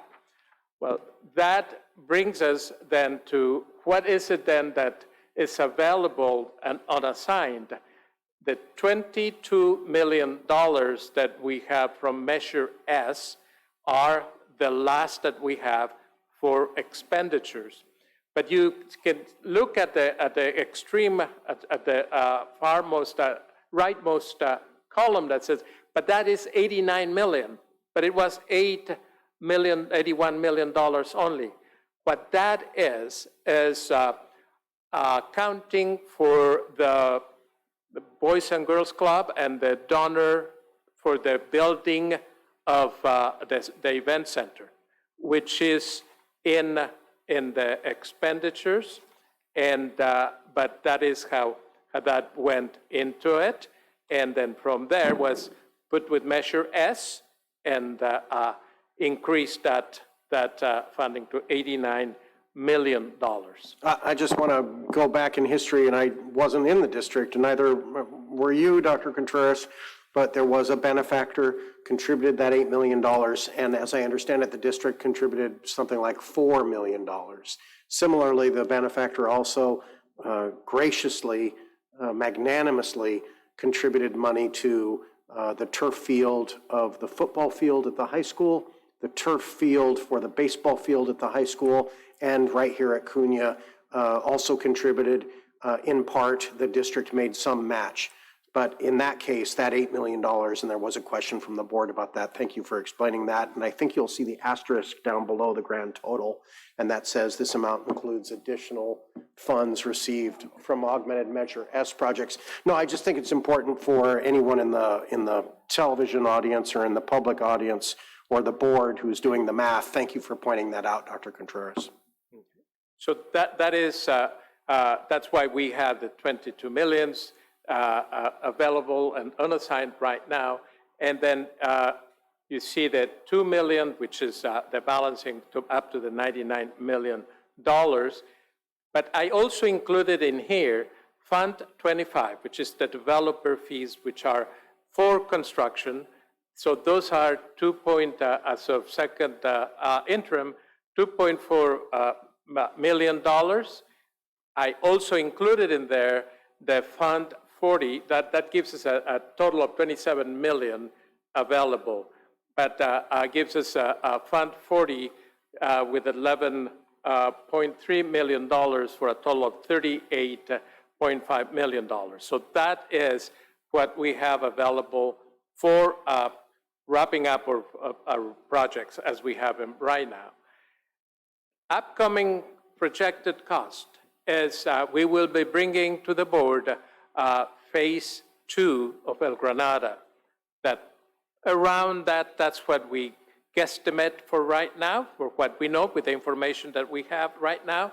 We're thinking that it can go there at the 27 million. We will also bring to the board then the project that we have at the high school, which is Central Kitchen, and also the adaptation of a room for the development of a career technical education on sports and training, sport training medicine. So that's also in there. And of course, we also have something lurking at us. That's the sinkhole, that it might be up to about 500 to 600.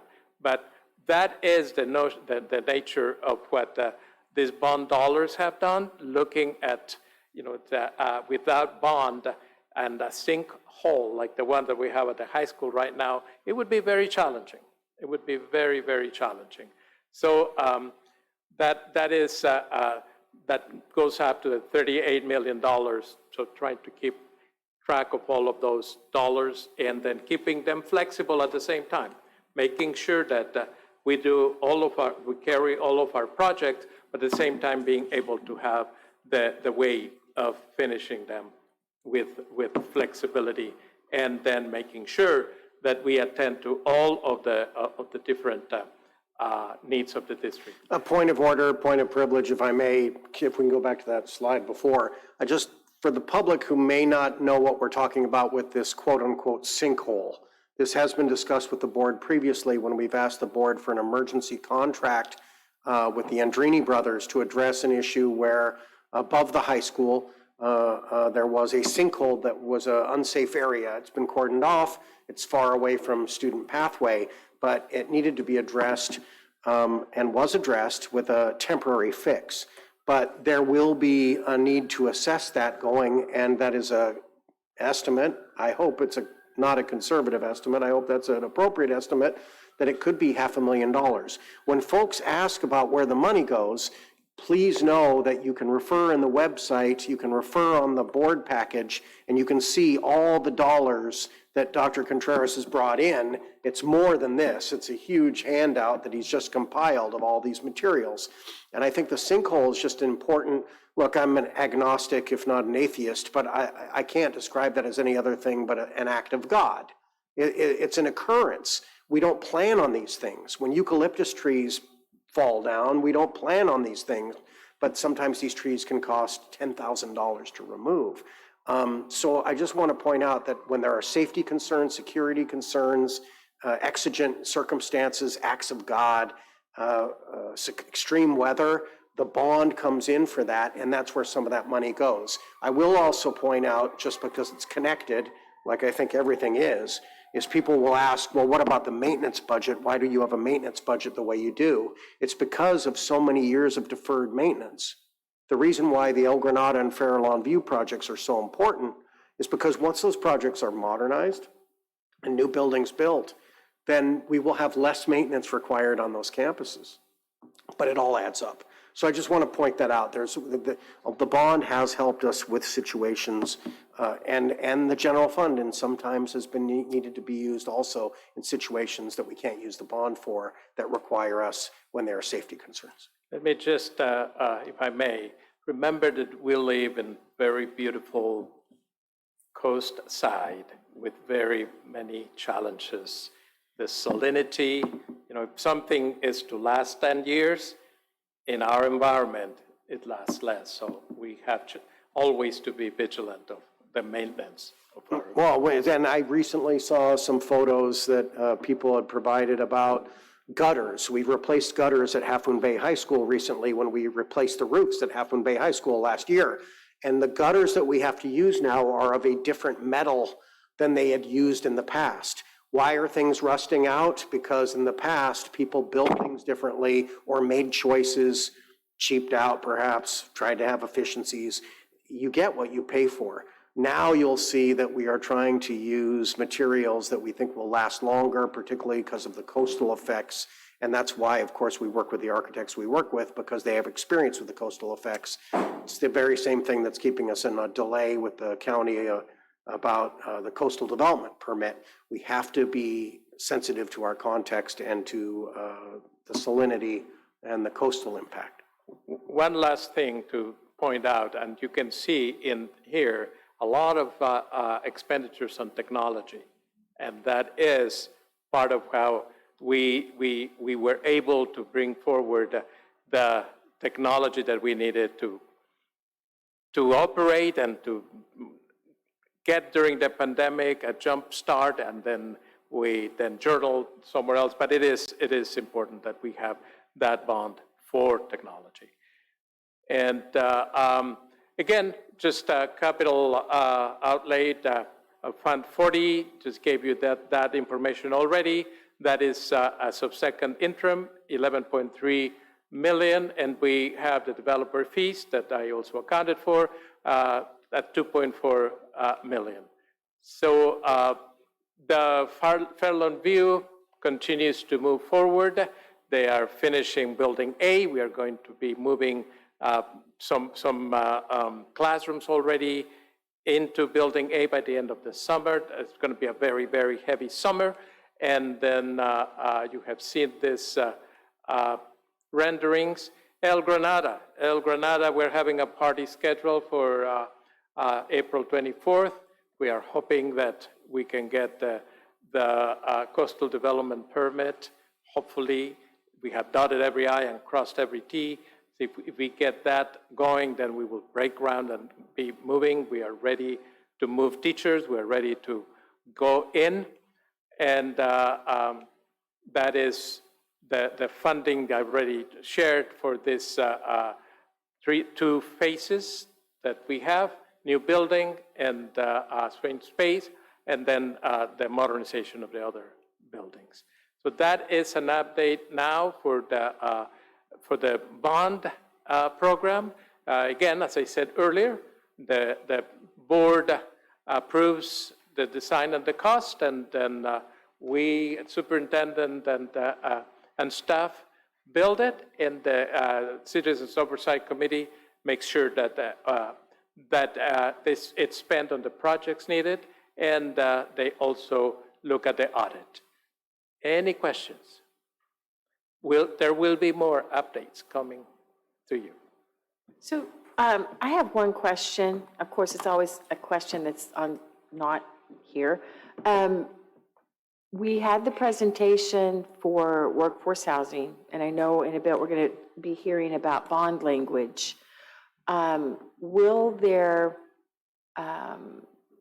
Do we have a need for some other pieces for planning between now and November, when potentially bond language is on the ballot? Our high school, those classrooms look like my classroom, and I was out of my classroom in '91. Okay, fair enough. But specifically related to workforce housing, do we have any projections yet? We will bring a presentation to the board in June I think, is when we'll be able to manage that, to talk about potential costs and to see if the board will direct us, to authorize us to continue with that, but not at tonight's meeting. Okay, thank you. No other questions for me. Go ahead. So first, don't go yet, because I want to thank you so immensely. This is super helpful to have everything in one place. I've kind of been tracking them here and there, but it's great to have it all in one document. And thank you for putting this together. Full transparency, I requested this because it's helpful to have, like, with the nice descriptions that you have here, you can track what site things happened at, what the thing was it roofing or whatever. So this is helpful, and it made it to my finance folder that I keep with me all month, and I put it for now in the front, but that's just because we're looking at it now. And thank you also for clarifying the, I also, transparency, had the question about why weren't the numbers adding up? And I didn't see the fine print at the bottom, so thank you, that is actually really clear. So thank you for that. And related to Kim's comment, I think it would be very helpful to have a presentation, maybe in the same, maybe with what you were talking about with the workforce housing project, but like to have, in addition to the actual activity, the encumbered pended activity, the, I forget what you called it, the planned activity, like the, one second, I want to use the right words. Look ahead, not yet approved. No, the upcoming projected costs for El Granada Phase 2, Half Moon by High School, like for other, maybe we call it potential projects, which would be part of the rationale for a bond that we would run, including, I would expect that bond to include like a big undefined amount, because it's like that bond should carry us for a long time. So at some point, we're going to need to redo something at Cunha, right, which is like the first school that got redone in this like generational redoing of all our schools. So it would be helpful for me to see, like, in addition to the upcoming projected costs, like, and I'm curious to, like, a couple, like the high school, the Half Moon by High School, like classroom remodels would obviously be one of them. I'm curious your thoughts about like further work needed at Farallon View, or are we waiting to see how enrollment goes there? I'm curious, that was the number 2, and then the third one, so I don't forget it, before you take your mask off, or you could take your mask off if you want, is the work that's gonna be done at Half Moon Bay High School around the Safe Routes to School. Is that coming from the bond also? Is that special grant funding that we have maybe? Well, so may I, Dr. Contreras? I just want to say today I was meeting and discussing with staff, and we saw like a vision board for what Dr. Contreras was talking about with the kitchen remodel.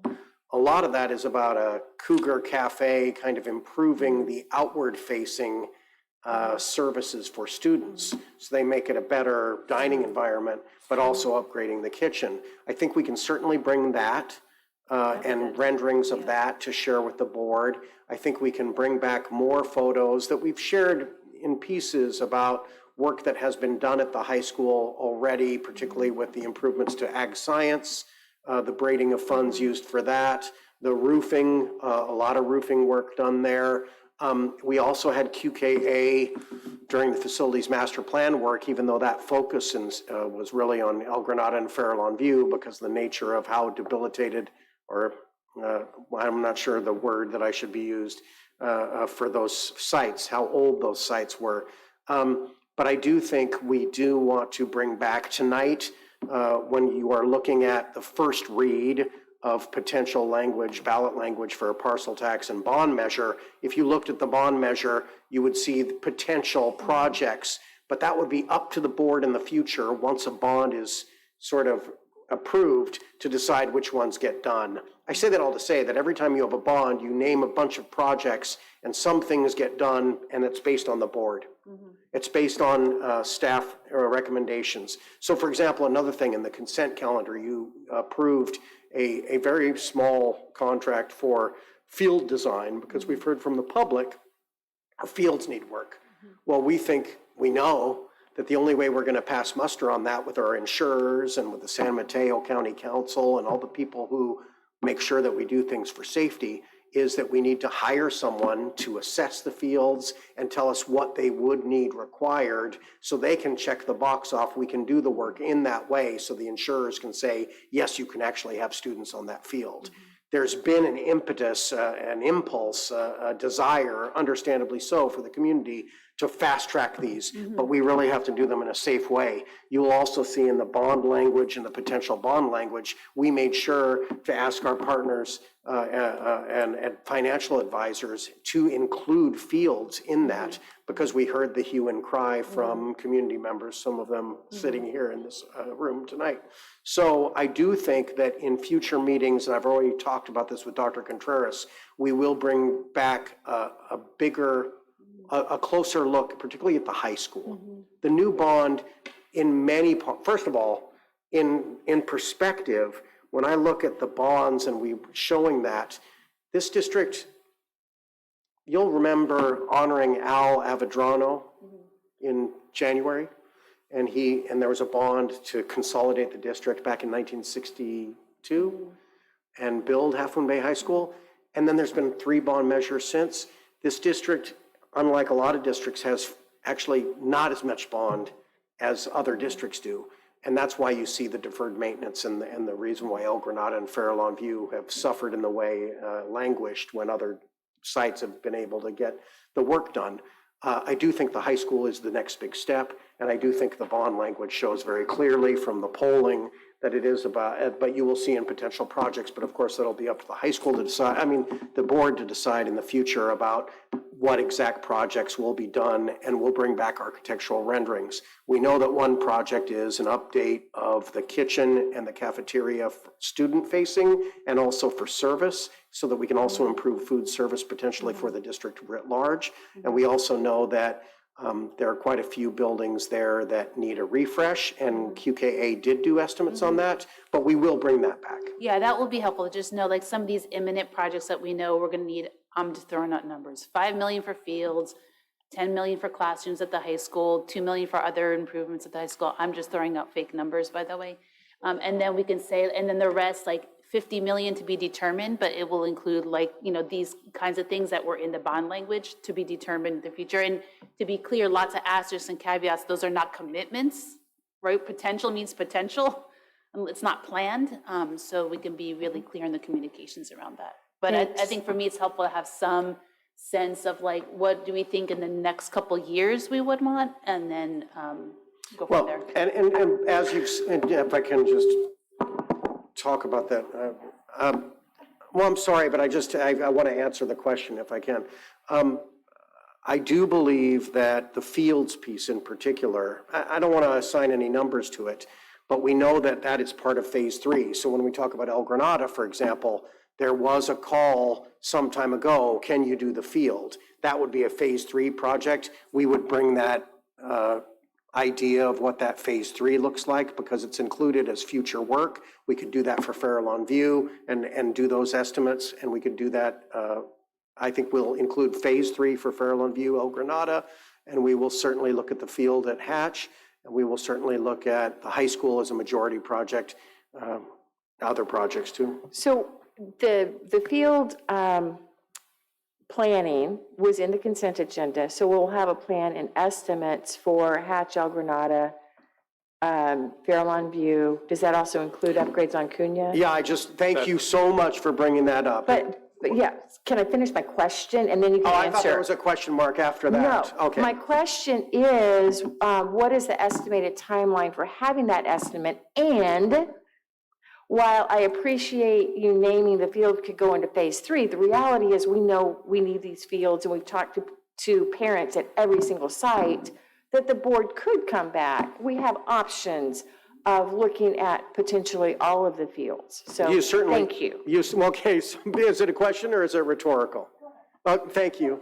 The timeline's a definite question. When do we think how long will it take to do this study and give us numbers? Well, Dr. Contreras is also at my urging, and I appreciate it. And I kind of saw this happening back in November, December. Hey, we're going to need an expert.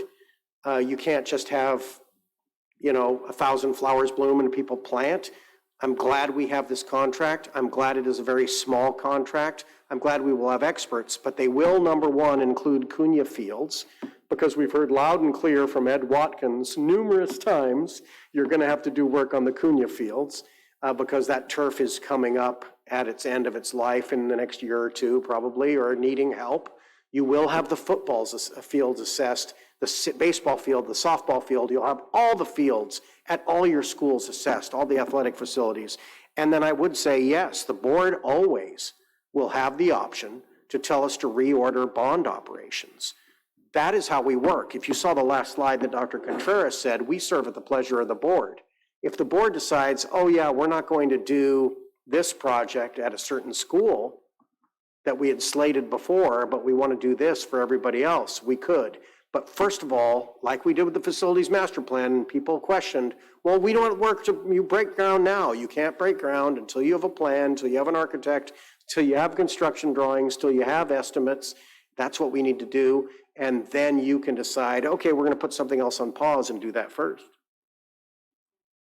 Do you have a sense of timing for the plan for this contract we're signing now? He and his staff are coming this upcoming Thursday. So on Thursday, they already have done the preliminary sketches or knowing of all our fields. The walkthrough is going to be this Thursday, and then we're going to be meeting with the fields, the Cabrillo Unified School District Fields Steering Committee, and then we will get to know more and bring it to the board.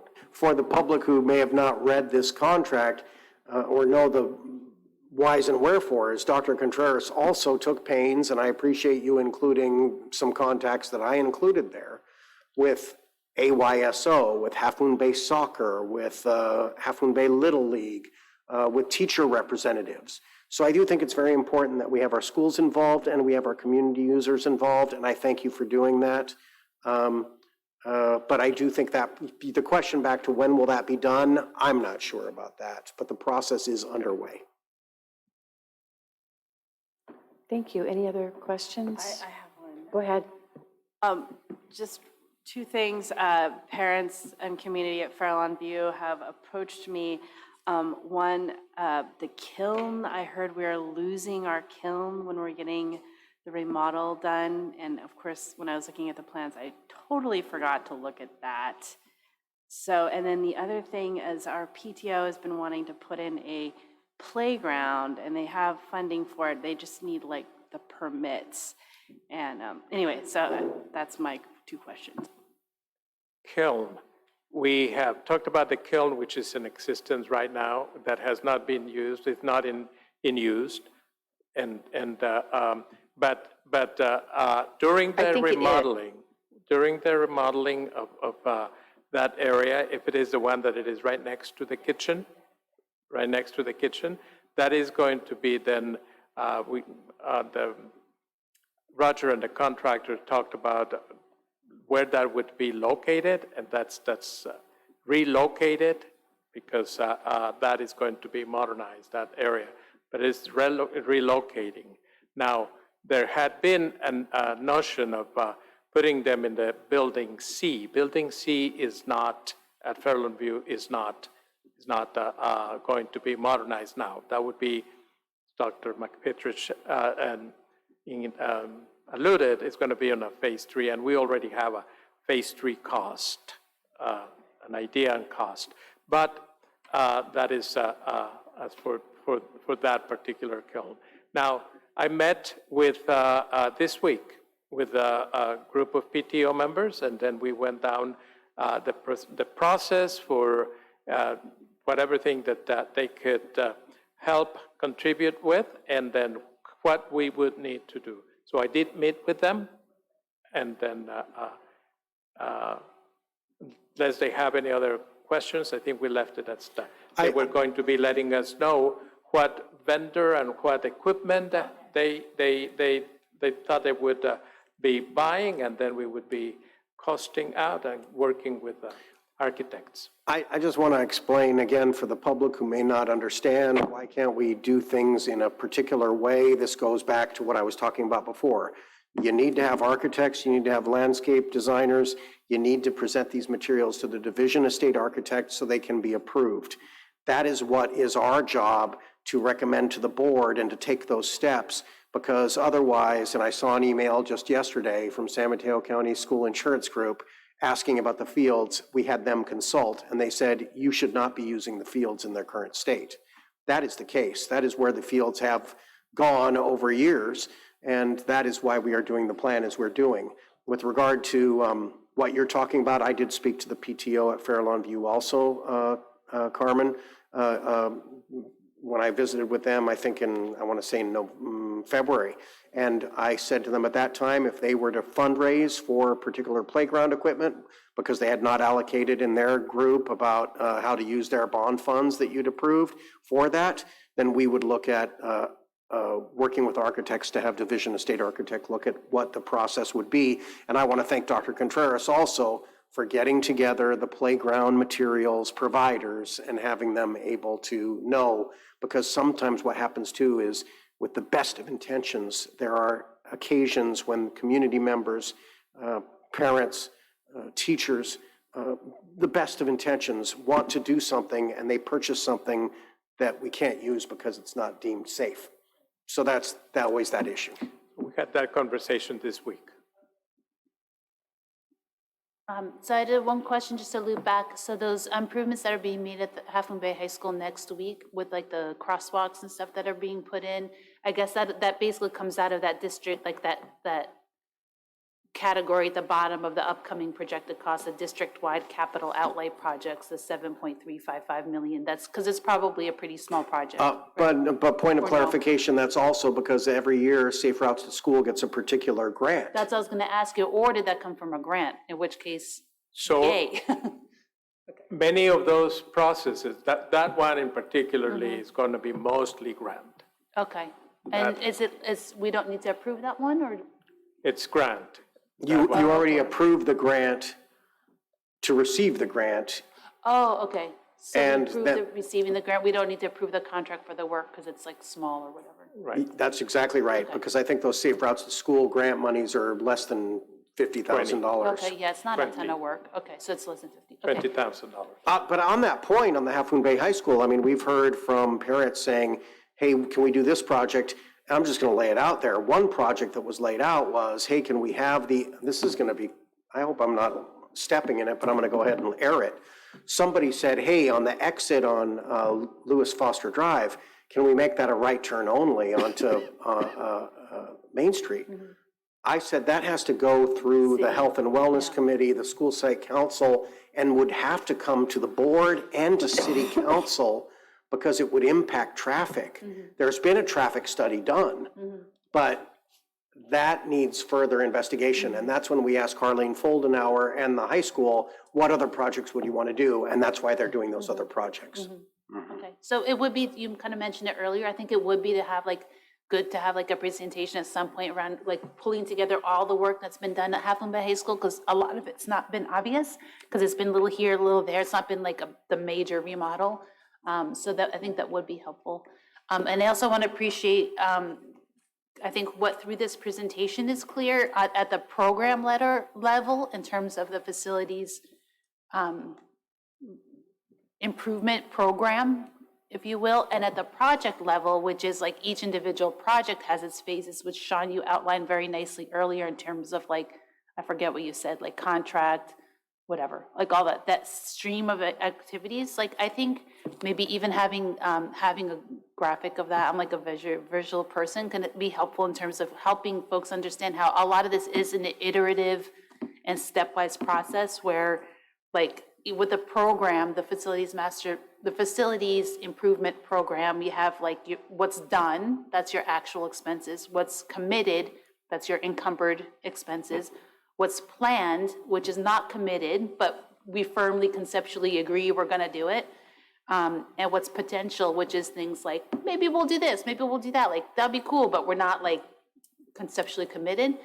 Sophia, one suggestion that I would like to make is that as we move forward and we start planning over the next year is some of our study sessions. So facilities master plan, pending projects, pending wish list, because it's any slice in time, we know that there's straight shade structure that's been requested at Hatch. We know that there's, we've got the playground at Fairlawn View, but to have it all in one place, where it's not decisional, but we get that sense of what's on the horizon and what our community wants, just to have an hour-long study session on, a bigger conversation, so then we're not just a slide deck coming to us, but a conversation.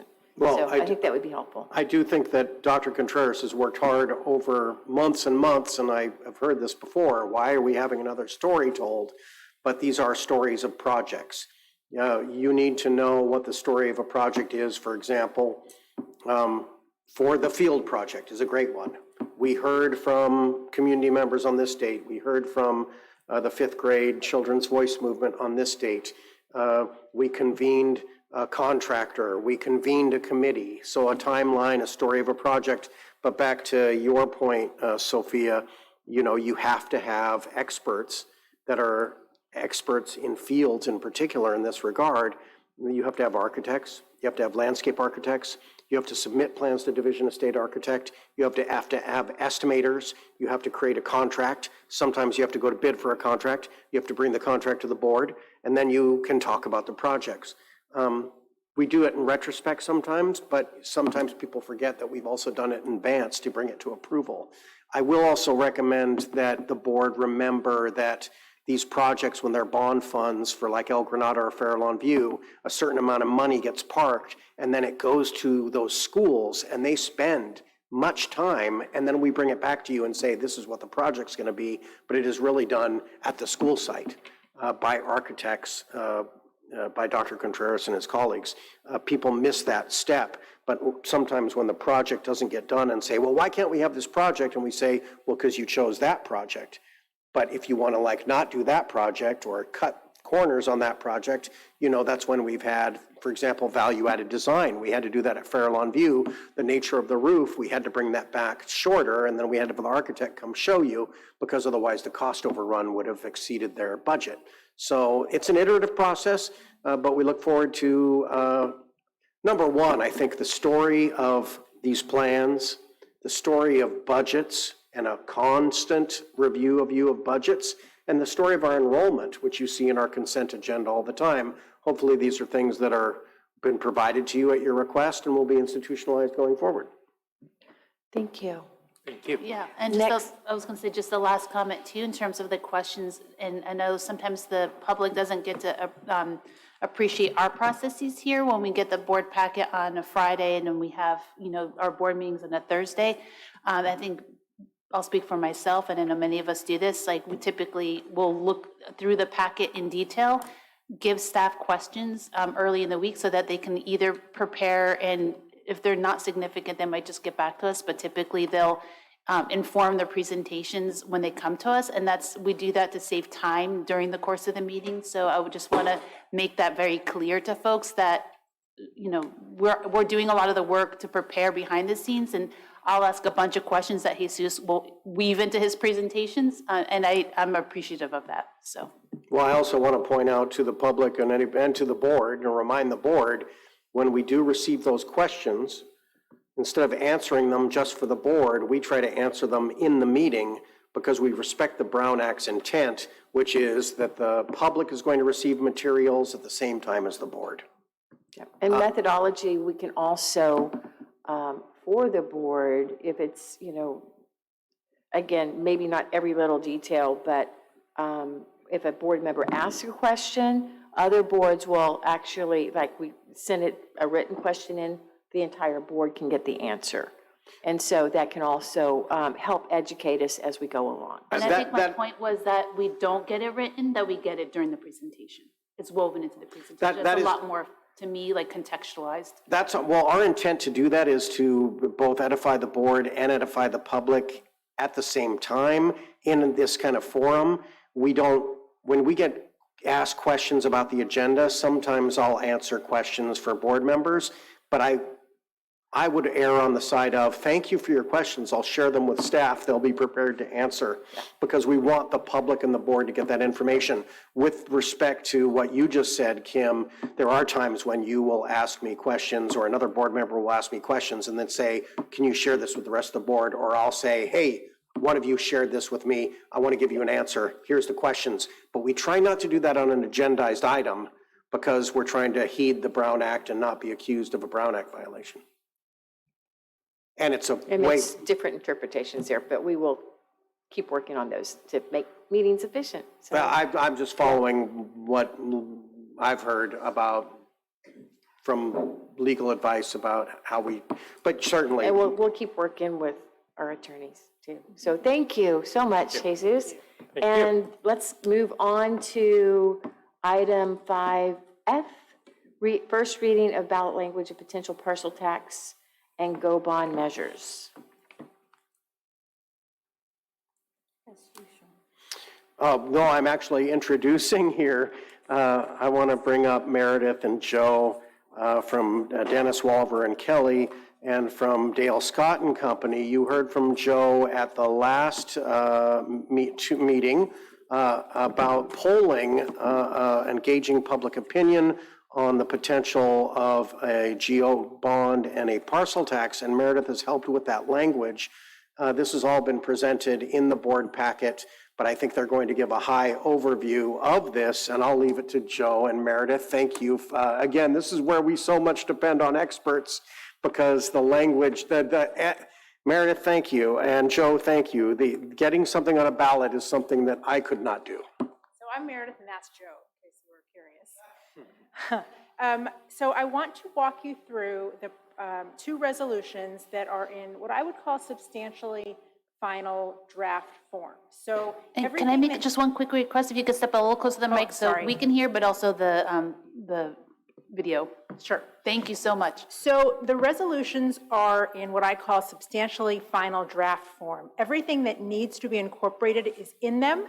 However, all of the language is subject to comment and change and edit based on what will comprise a complete measure for your purposes, what will best serve the district's purposes. So let's start with the bond measure resolution. It's 092024, which is up on the screen.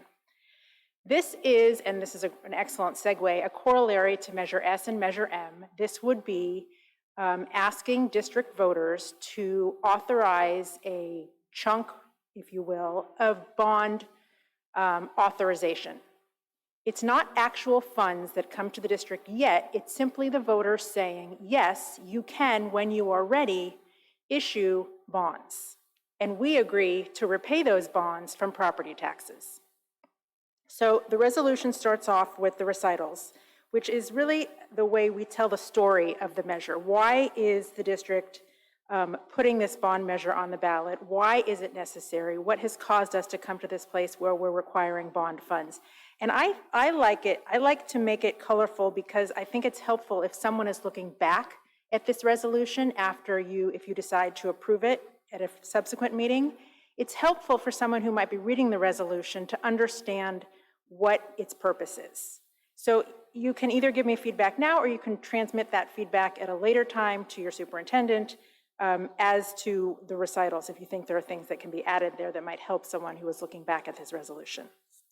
The next 2 pages are really kind of formulaic. They're not very specific to Cabrillo Unified School District, but they do recite a lot of the requirements of Prop 39. You may recall that under Prop 39, a school district bond measure will pass if 55% or more of the voters voting on the measure vote yes. There's an alternative rule under which school districts can call general obligation bond elections Prop 46, which requires 66%. Almost all school districts choose Prop 39 for the 55% lower voter threshold. It's quite meaningful. That's one benefit of Prop 39. The other benefit of Prop 39 is that you are allowed to use your bond proceeds to furnish and equip school facilities. Under Prop 46, you can simply acquire and construct, but you can't buy any of the things that aren't attached to the walls that really complete a school facility. But then again, Prop 39, in exchange for those two kind of benefits, there are some added accountability provisions, and you're familiar with them all because they applied to both Measure S and Measure M. The resolution recites those accountability measures in Section 4. I want to skip to Exhibit A. And the exhibits are really where this measure becomes yours. These are the parts of the resolution that are specific to Cabrillo Unified School District and where we have the ability to make edits and changes to make sure we're best meeting your needs for a measure.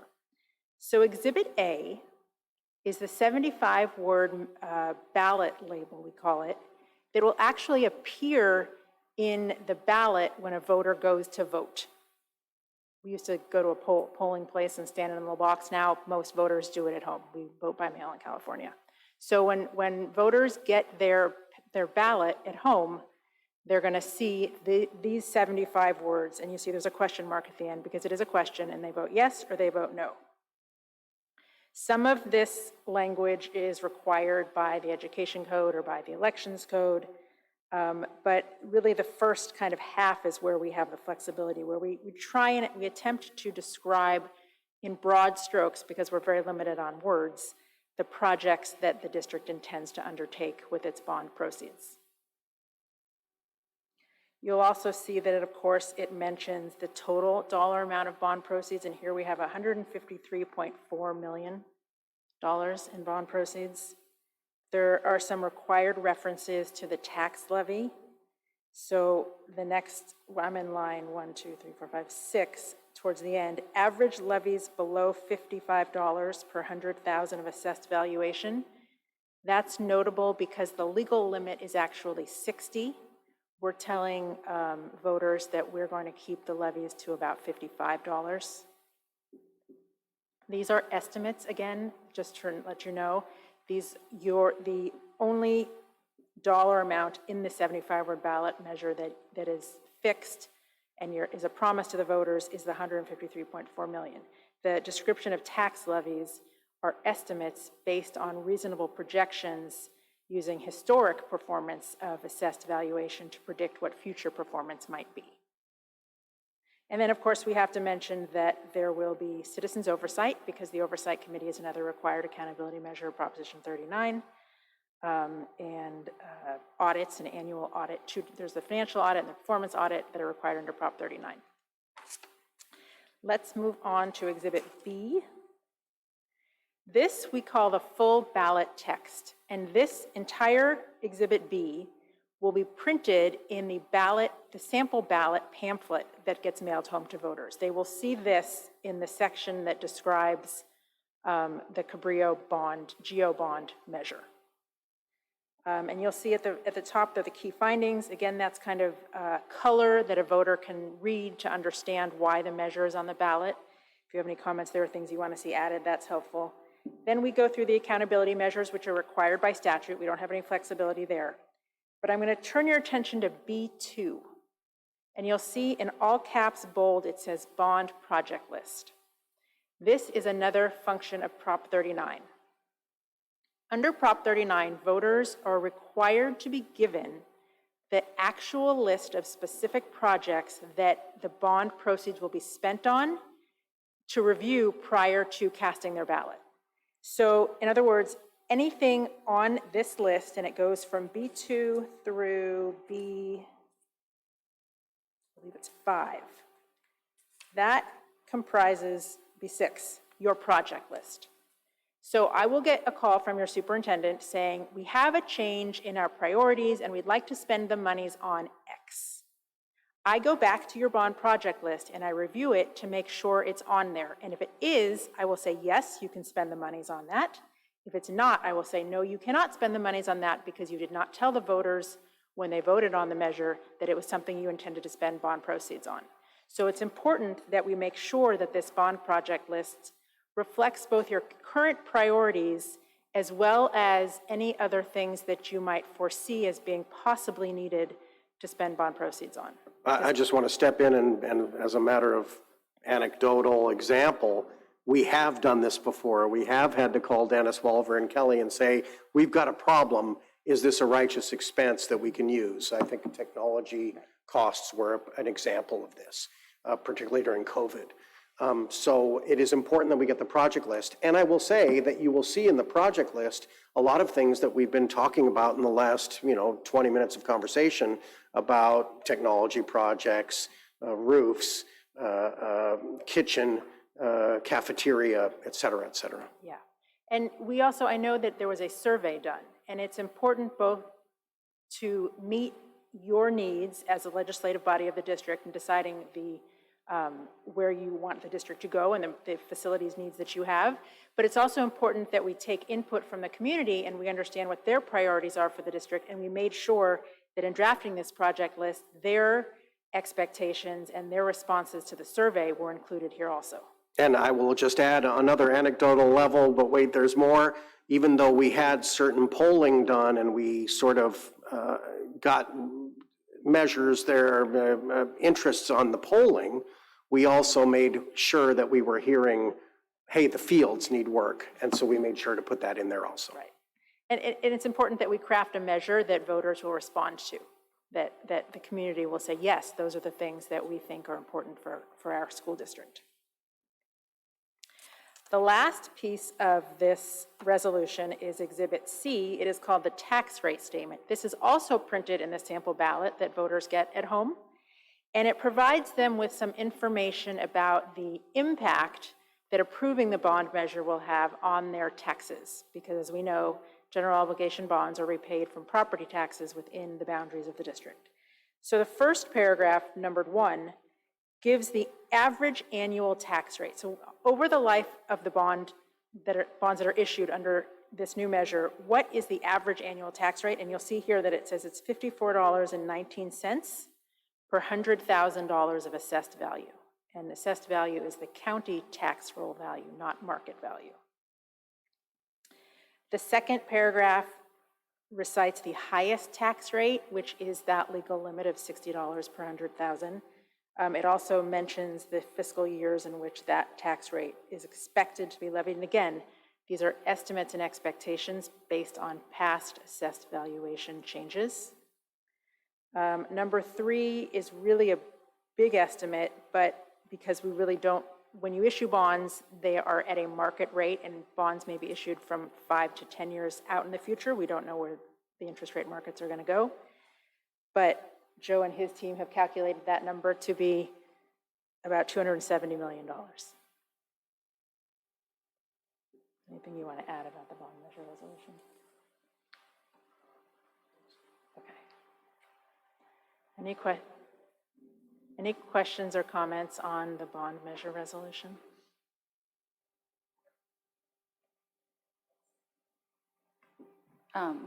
Sorry, just was still processing. Thank you, that's very helpful, and I appreciate that you walked us through the actual document and explained each piece. That was like really, really helpful. So that we have it, the public has it. We will probably refer back to this on YouTube many times in the future to explain all the different elements that you explained. That was very simply put, and this is like a complex scheme, so I'm really appreciative of that. Two things, actually, I guess two things. One, for the summary paragraph, I find that sometimes community members get a little bit confused when they refer to that summary paragraph as the complete list of projects that are permissible to do, which is that much longer list that you showed us in one of those exhibits. Was it B, I think, or C?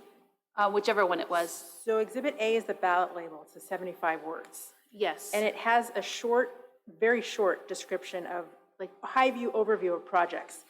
The ballot label, there have been changes in law in recent years that have added additional requirements to the ballot label, which are shortening the amount of words we have to describe projects. Okay. So we try to give voters an understanding of what the intentions are, knowing that they had that sample ballot also, and probably have it at home with them when they vote, that has the actual list of allowable projects. Okay, yeah, because I find sometimes people will refer to that ballot label as like the full list of projects. So yeah. I was just curious, like, is it typically done or is it permissible to have something that says like, and other projects? Like, it's just like a signal in that ballot label to say there's a longer list somewhere else that you should look for it, because that can potentially avoid confusion. I don't know if it's like strategically smart and or legally permissible. So I guess from both perspectives, I'd appreciate your thoughts. I can tell you that this language is 75 words. Oh, So if it's you want already to full. add, and, Yeah. we're definitely full. If you want to add and other projects, you have to remove 3 words. Oh, okay, and other, okay, we'll work on that.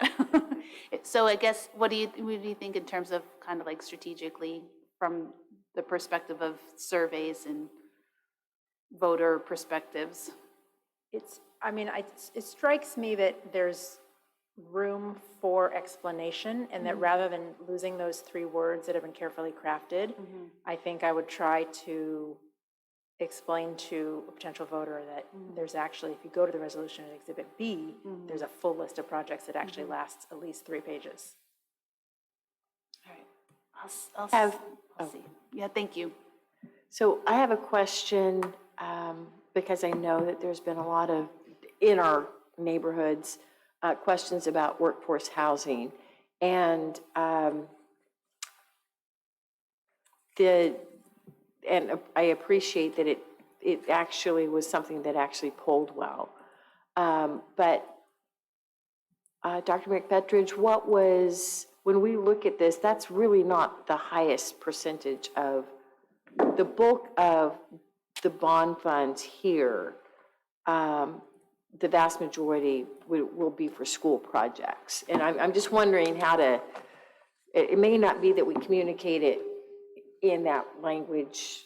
In your project list, you would unlikely want to set a certain percentage of bond funds in for any particular project. That will be up to the board in an iterative process going through time, and that's how that goes.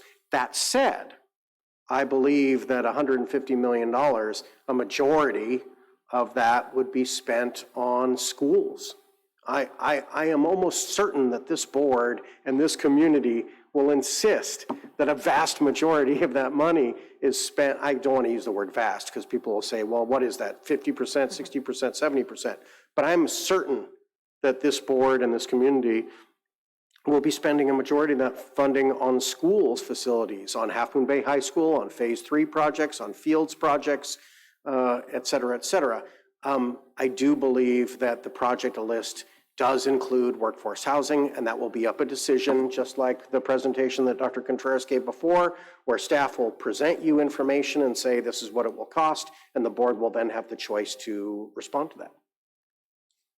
Well, and if you look at the list, at least it does have a lot of, it's only one little piece of a huge list, I guess, For me, Just knowing that it's a big chunk, but in the end, it's still not a high percent. I just wanted to convey to people listening that are still like, I wouldn't describe it as a big chunk until you know what it's going to be presented as, and I would say the big chunk is going to be Half Moon Bay High School and Phase 3 of your other campuses. okay. That's just, if that helps a certain you and members of the public who now may have doubt, I think the majority of it would be going to schools.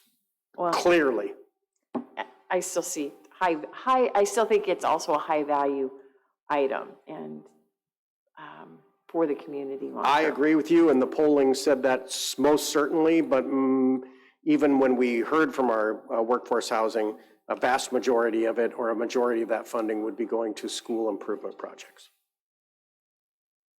So the resolution itself, as you know, has a project list that lists all the projects. There's no priorities here. But as you are discussing, voters are going to have lots of questions. They're going to want to know what the monies are for, why did you call the measure? So that's the kind of information that is helpful to voters when they're asking questions, is explaining that. And that may be the appropriate place for that kind of information to come out. And there will also be opportunities for the board, without advocating for either a parcel tax or a bond, to explain that going forward. Is that right? Which is why I use the word information, because it is in your purview as people who are up front and center at the district to provide that information to voters. When someone wants to cast a ballot, they need to know they need information, which is objective and factual, to make an informed decision as to how to vote. So they may come to you asking for that information, and you're perfectly able to provide those facts. Can we put like FAQs on our website? Yes. Absolutely. Yes, and I just brought that up just because I know the legal terrain here, having gone through numerous bond measures and big parcel taxes up to 20% of the budget in Alameda.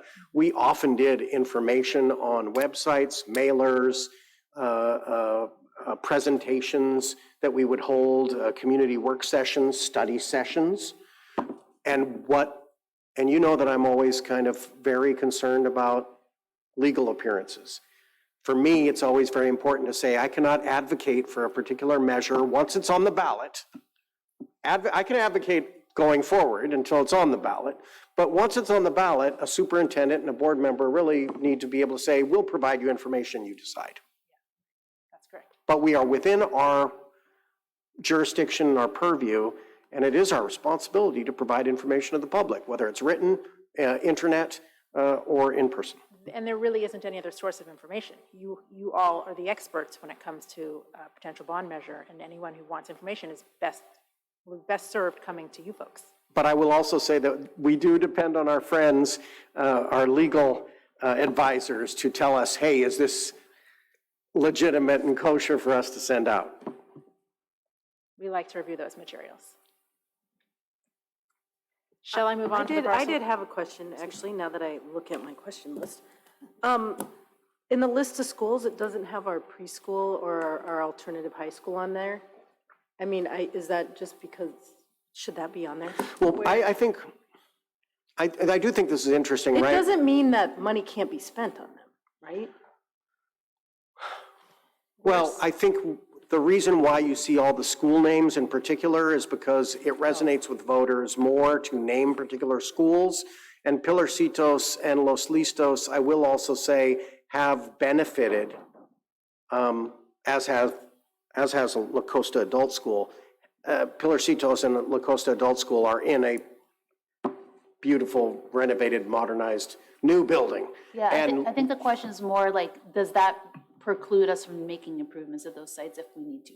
I don't think Yeah, so. I didn't think so either. And do we want, it's just too many, maybe? I don't think you capture any more voters that way, and that is partly of why the ballot is framed that way, honestly.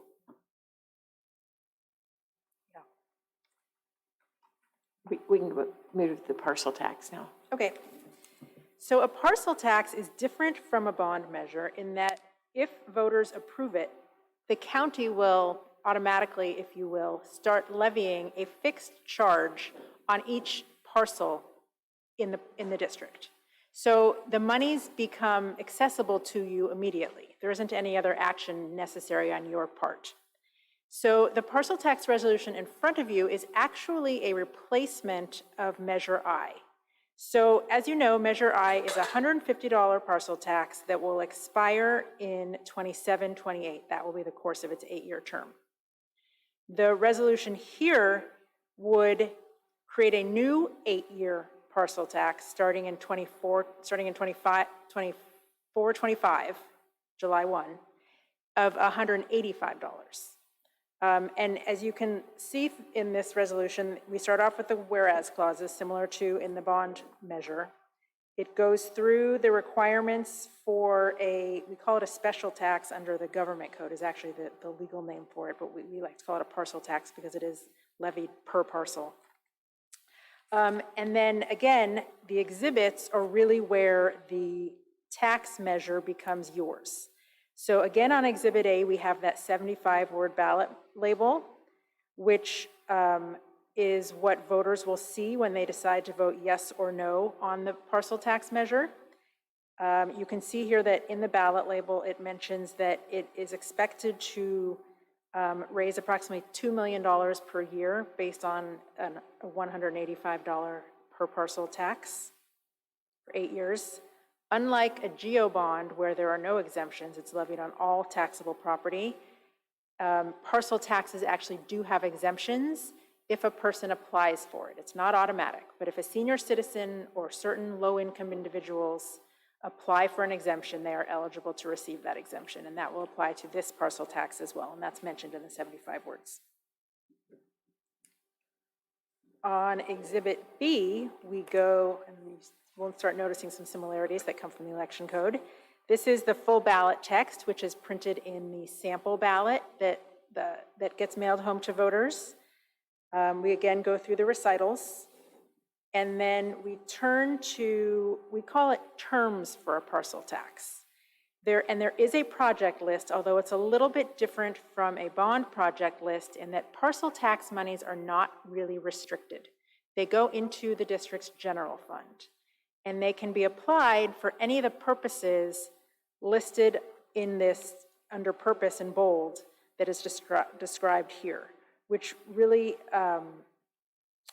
is kind of a general description of the way in which you expect to spend these general fund monies. But again, voters will hold you to this description, so it's important that it is comprehensive. And again, you heard from Lisa Zanetti earlier in the evening, who's volunteered and served on oversight committees. You've heard from Mike Alifano, who chairs these committees. We do have a parcel tax oversight committee currently. We do have a bond oversight committee. And although they do not make the decisions about how the money is spent, you make those decisions. They do serve on a committee to make sure that those do conform with the terms. I will say, as my shameless plug, that you will see in the strategic plan very clearly that one strategy for sustainability, employee sustainability, is to increase the parcel tax with a replacement parcel tax for bullet number 1 and bullet number 2 in particular. And my experience with parcel taxes is, and the polling shows, that the greatest interest for parcel tax expenditures is for employee wages. And that's why you have teachers, translators, counselors, support wages and benefits for teachers and staff. And whether or not anybody hears it, wants to believe it, it was something that we made sure that at the board's urging and at my urging to include in the strategic plan and to make sure that we included in these terms. Can I, just since we're talking about it, I thought teachers, translators, and counselors, I thought translators seems kind of random right there. That kind of, That language can be changed. it just stuck out to me. I mean, it is not a certificated job as teachers and counselors are. We could change that language. I mean, there's time ahead. Remember, this is a first read in April, and we hope to bring this back to you as a second read for action in June. And so we can work on that and change this language of these terms. When do we have to make the decision by for it to go on the ballot? It needs to be turned in to the county registrar by early August. Got it. And if people will remember when I was hired in 2019, that was the first board meeting I was at, and people were saying at that time, and I'm going to broach this topic here, people at that time were saying, well, why don't we go for a $250 parcel tax? And we at that time said because our advisors and the people who've done the polling say that it tanks when it goes to high as 250. And we've looked at the history over time of all the parcel taxes over 20 years and the attempts, and $250 has never prevailed. And indeed, if I may, Joe, the polling on this done in the fall and winter of last year suggests that if you go over $200, it tanks. It no longer has a supermajority of funding. Now, that's based on a representative sample of those polled, but that is why we recommended, and I just want to get to the terms, of $185. I would caution the board not to go over $200 for that parcel tax. It is a conservative stance, but it is one that is about getting a winning measure. The passage threshold for parcel taxes is 66%, so it's higher. It's a little bit harder. I do want to just add, because I'm a wonk in this regard, there are instances in the state have been upheld, Meredith, you will confirm this for me, I think, that have gone all the way to the state Supreme Court, where a citizen-backed initiative, if someone in a community gathers enough signatures and is able to put a tax on, the board doesn't have to put it on, and that can be, I think, a smaller threshold. Yeah, San Francisco Unified did it and got in a fight about it. I think Oakland Unified did it too. It was a big fight. Controversial. Mayors said, oh, we can't count on this money, even though mayors had no part of authority on it, but it did prevail. And I say this to members of the community all the time. Hey, you want to do that? Sign up, get a signature campaign, sit out in front of New Leaf or, anywhere and get signatures and put on a ballot, and you will have a measure that is about as easy as a bond to pass. Right. And that's about 24 100,000 signatures on a petition? Because it's based on, I don't recall. no? It's a percentage of the voters that voted in the that's the last total election, I believe. I don't know what the Yeah. percentage is. Right, it's in the like last 10%. It's a low gubernatorial, Number. But not for us. That will be. for a county-wide. Oh, no, but this would not be a county. Oh, so we could do it just for our area? course. It doesn't have to be county-wide? Of course. Oh, So you would look at voters because I was within. looking at some countywide No, initiatives. no. And I'm glad we rehearsed this confusion here. Then no, it would be for the same block of voters that would vote for a parcel tax, and it would be for the schools, and you would get that number of voters in that area, and then I am not sure about the percentage, but we don't want to, I want to caution the board and me from encouraging too much, but a community member can just call the Board of Elections, the San Mateo County Elections Board, and ask the question, how many signatures do we need? I can find out for you. That's That's in the fantastic. elections code. Yeah. I've looked at this issue before. It's something that has been tossed around. Only San Francisco and Oakland have organized to do it, as I understand. If I recall correctly, I think that's right. So far, but it was just because it just got settled in the, was it the state Supreme Court or the US Supreme Court that it was even illegally State viable? Supreme Court. State Supreme Court, right? So it could be that we might see more of it now, although there's that weird proposition that's going to be on the ballot in. There's a lot of machinations around propositions that are coming up in November that could close that loop or close the loop that would close that loop. So it's like, I know there's the Jarvis is trying to close the loop and the legislature is trying to close Jarvis closing that loop. So it's going to be interesting, but November's still up, right? Like November, none of that will have transpired. So it's kind of like, potential window if citizens wanted to do that. But a citizen-backed initiative, again, would require signatures, and before you could get signatures, you would have to go to the Department of Elections. You'd have to have language, like language is created here. It would cost an organizer money to create language, refer to lawyers who are experts in it, then go to the county, then say, yes, you can go ahead and collect signatures, then you'd have to collect the signatures. So- There's a timeline. I would just say, and again, this is all hypothetical, but longer term, to go through that much effort, if we were to combine efforts with other underfunded districts, there might be countywide initiatives to lift up those 11, I think it's 11 of the districts that fall in the quadrant that are the high need, lowest funded. And so keeping our eyes longer term, I'm all for a partial tax.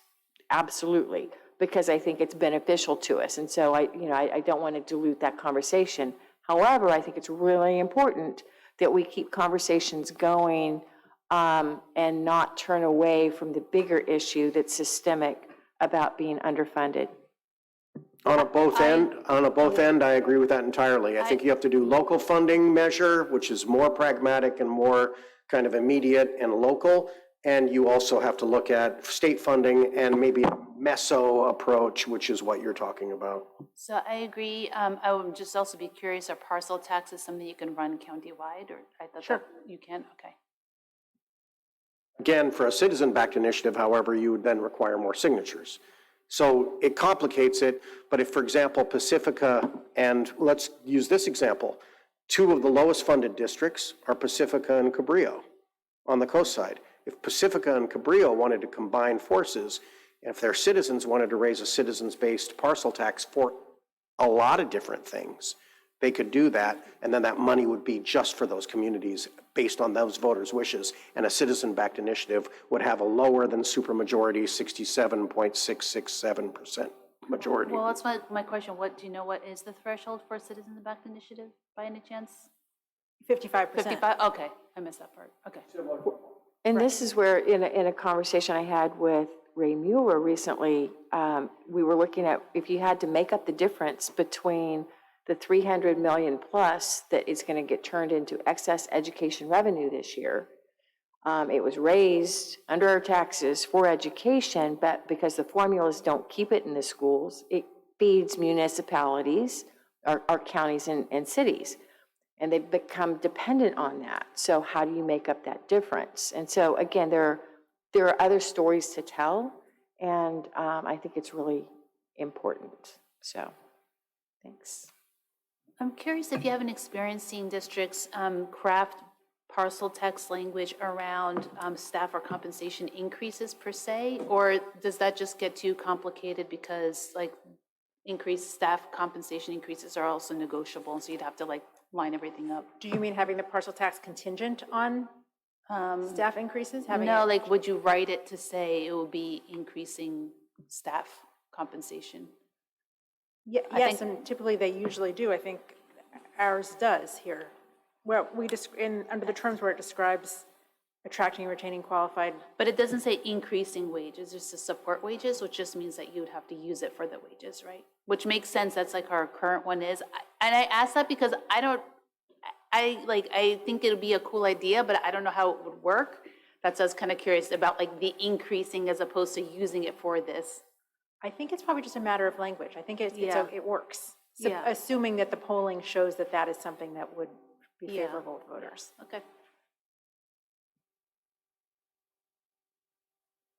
Thank you for your tutorial and bringing us all this language and all the work that you put into it.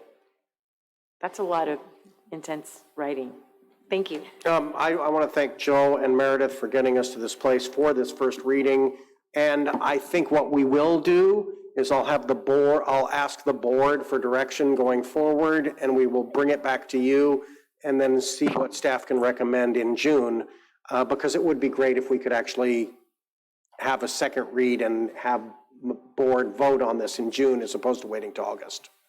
We really can't wait till August because the deadline is August 7th. Yeah, there you are. So that's why we said June.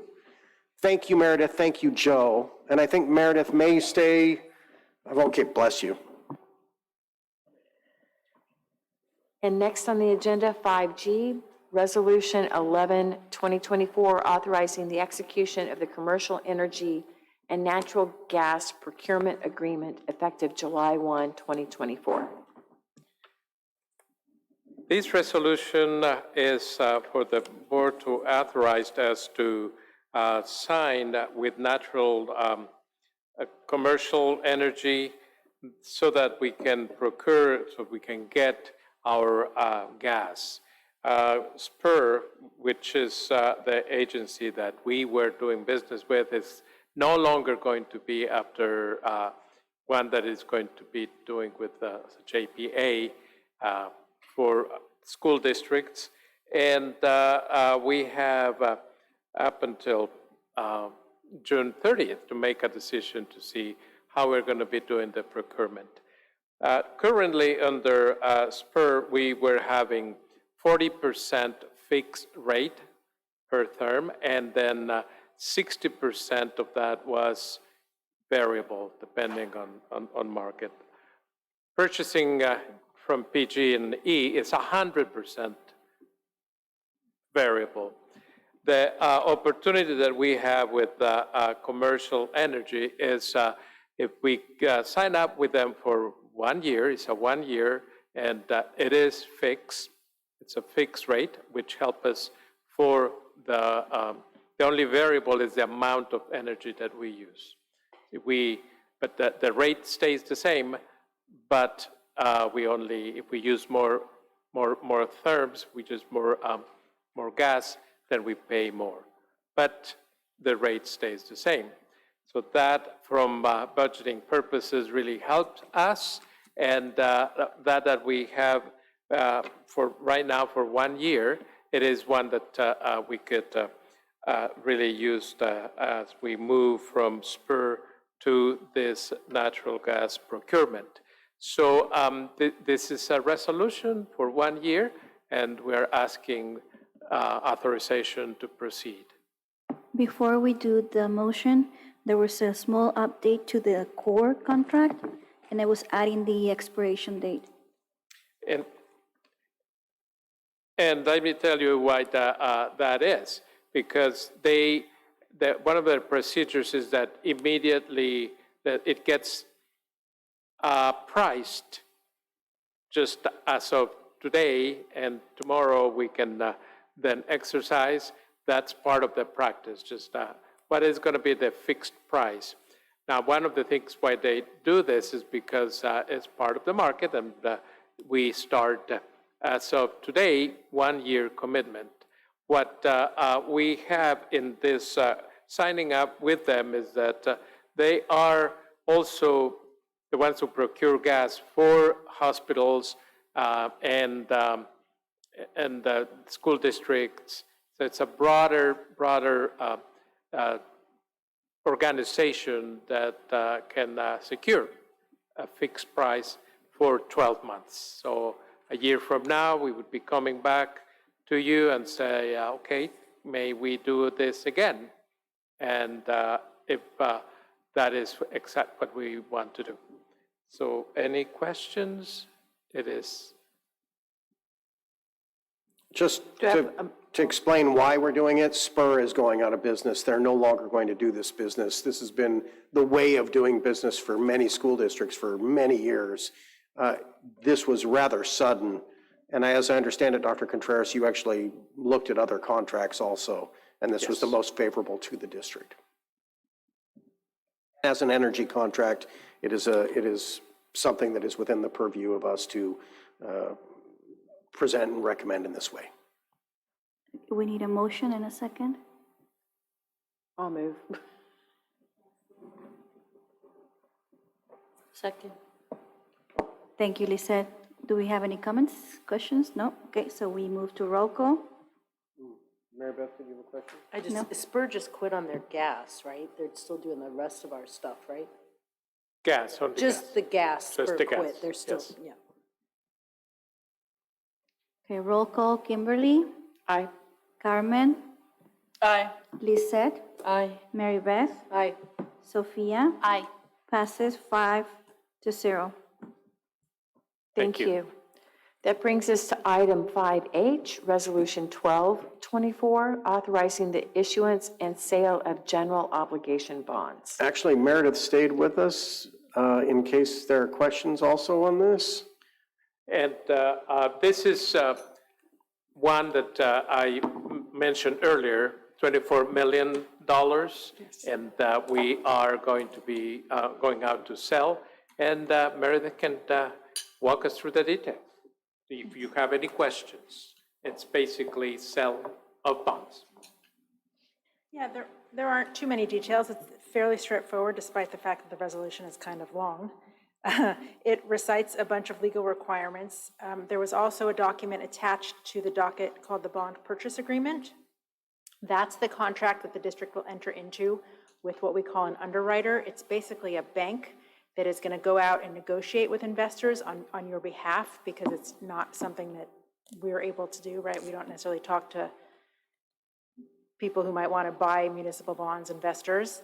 And it has a lot of blanks in it because it won't be completed until the day of pricing when the bonds are actually sold to investors.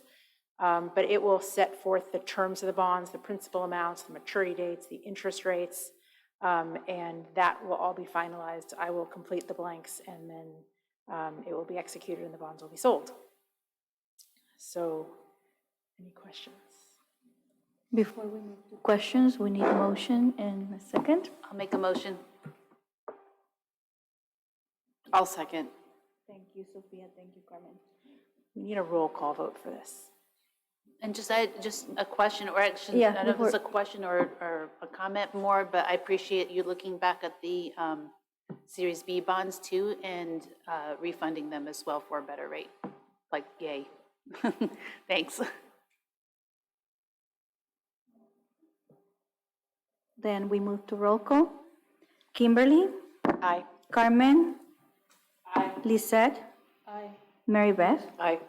Sophia? Aye. Passes 5-0.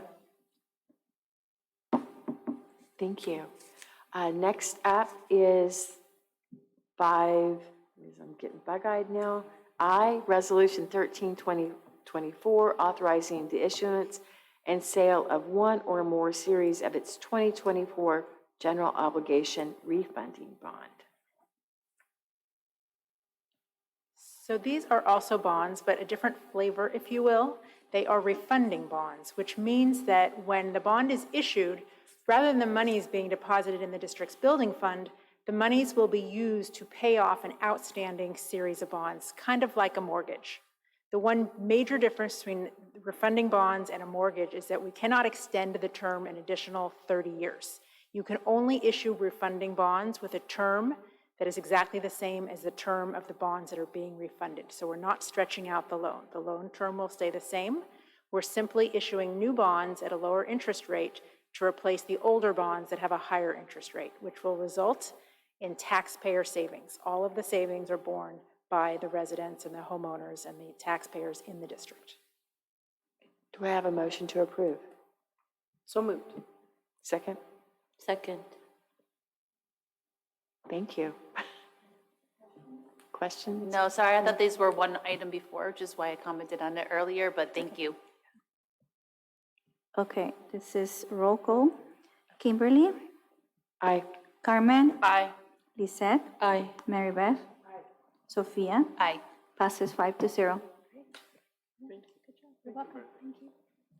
I want to thank Meredith for coming tonight and staying as late as you have, and thank you so much for your legal expertise with all these different things.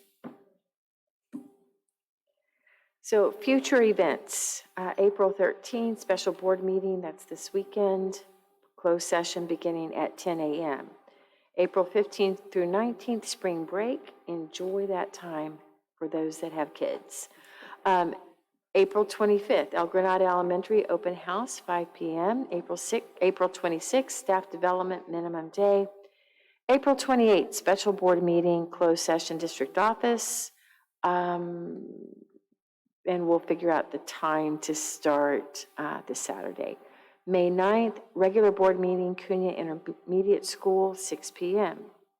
And we will move to closed session. Do we need, I really don't know that we'll need more than 30 minutes, but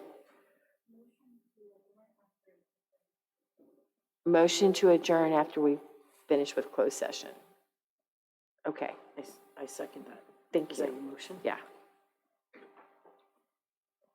And we convene to, good night, go to closed session. Thanks.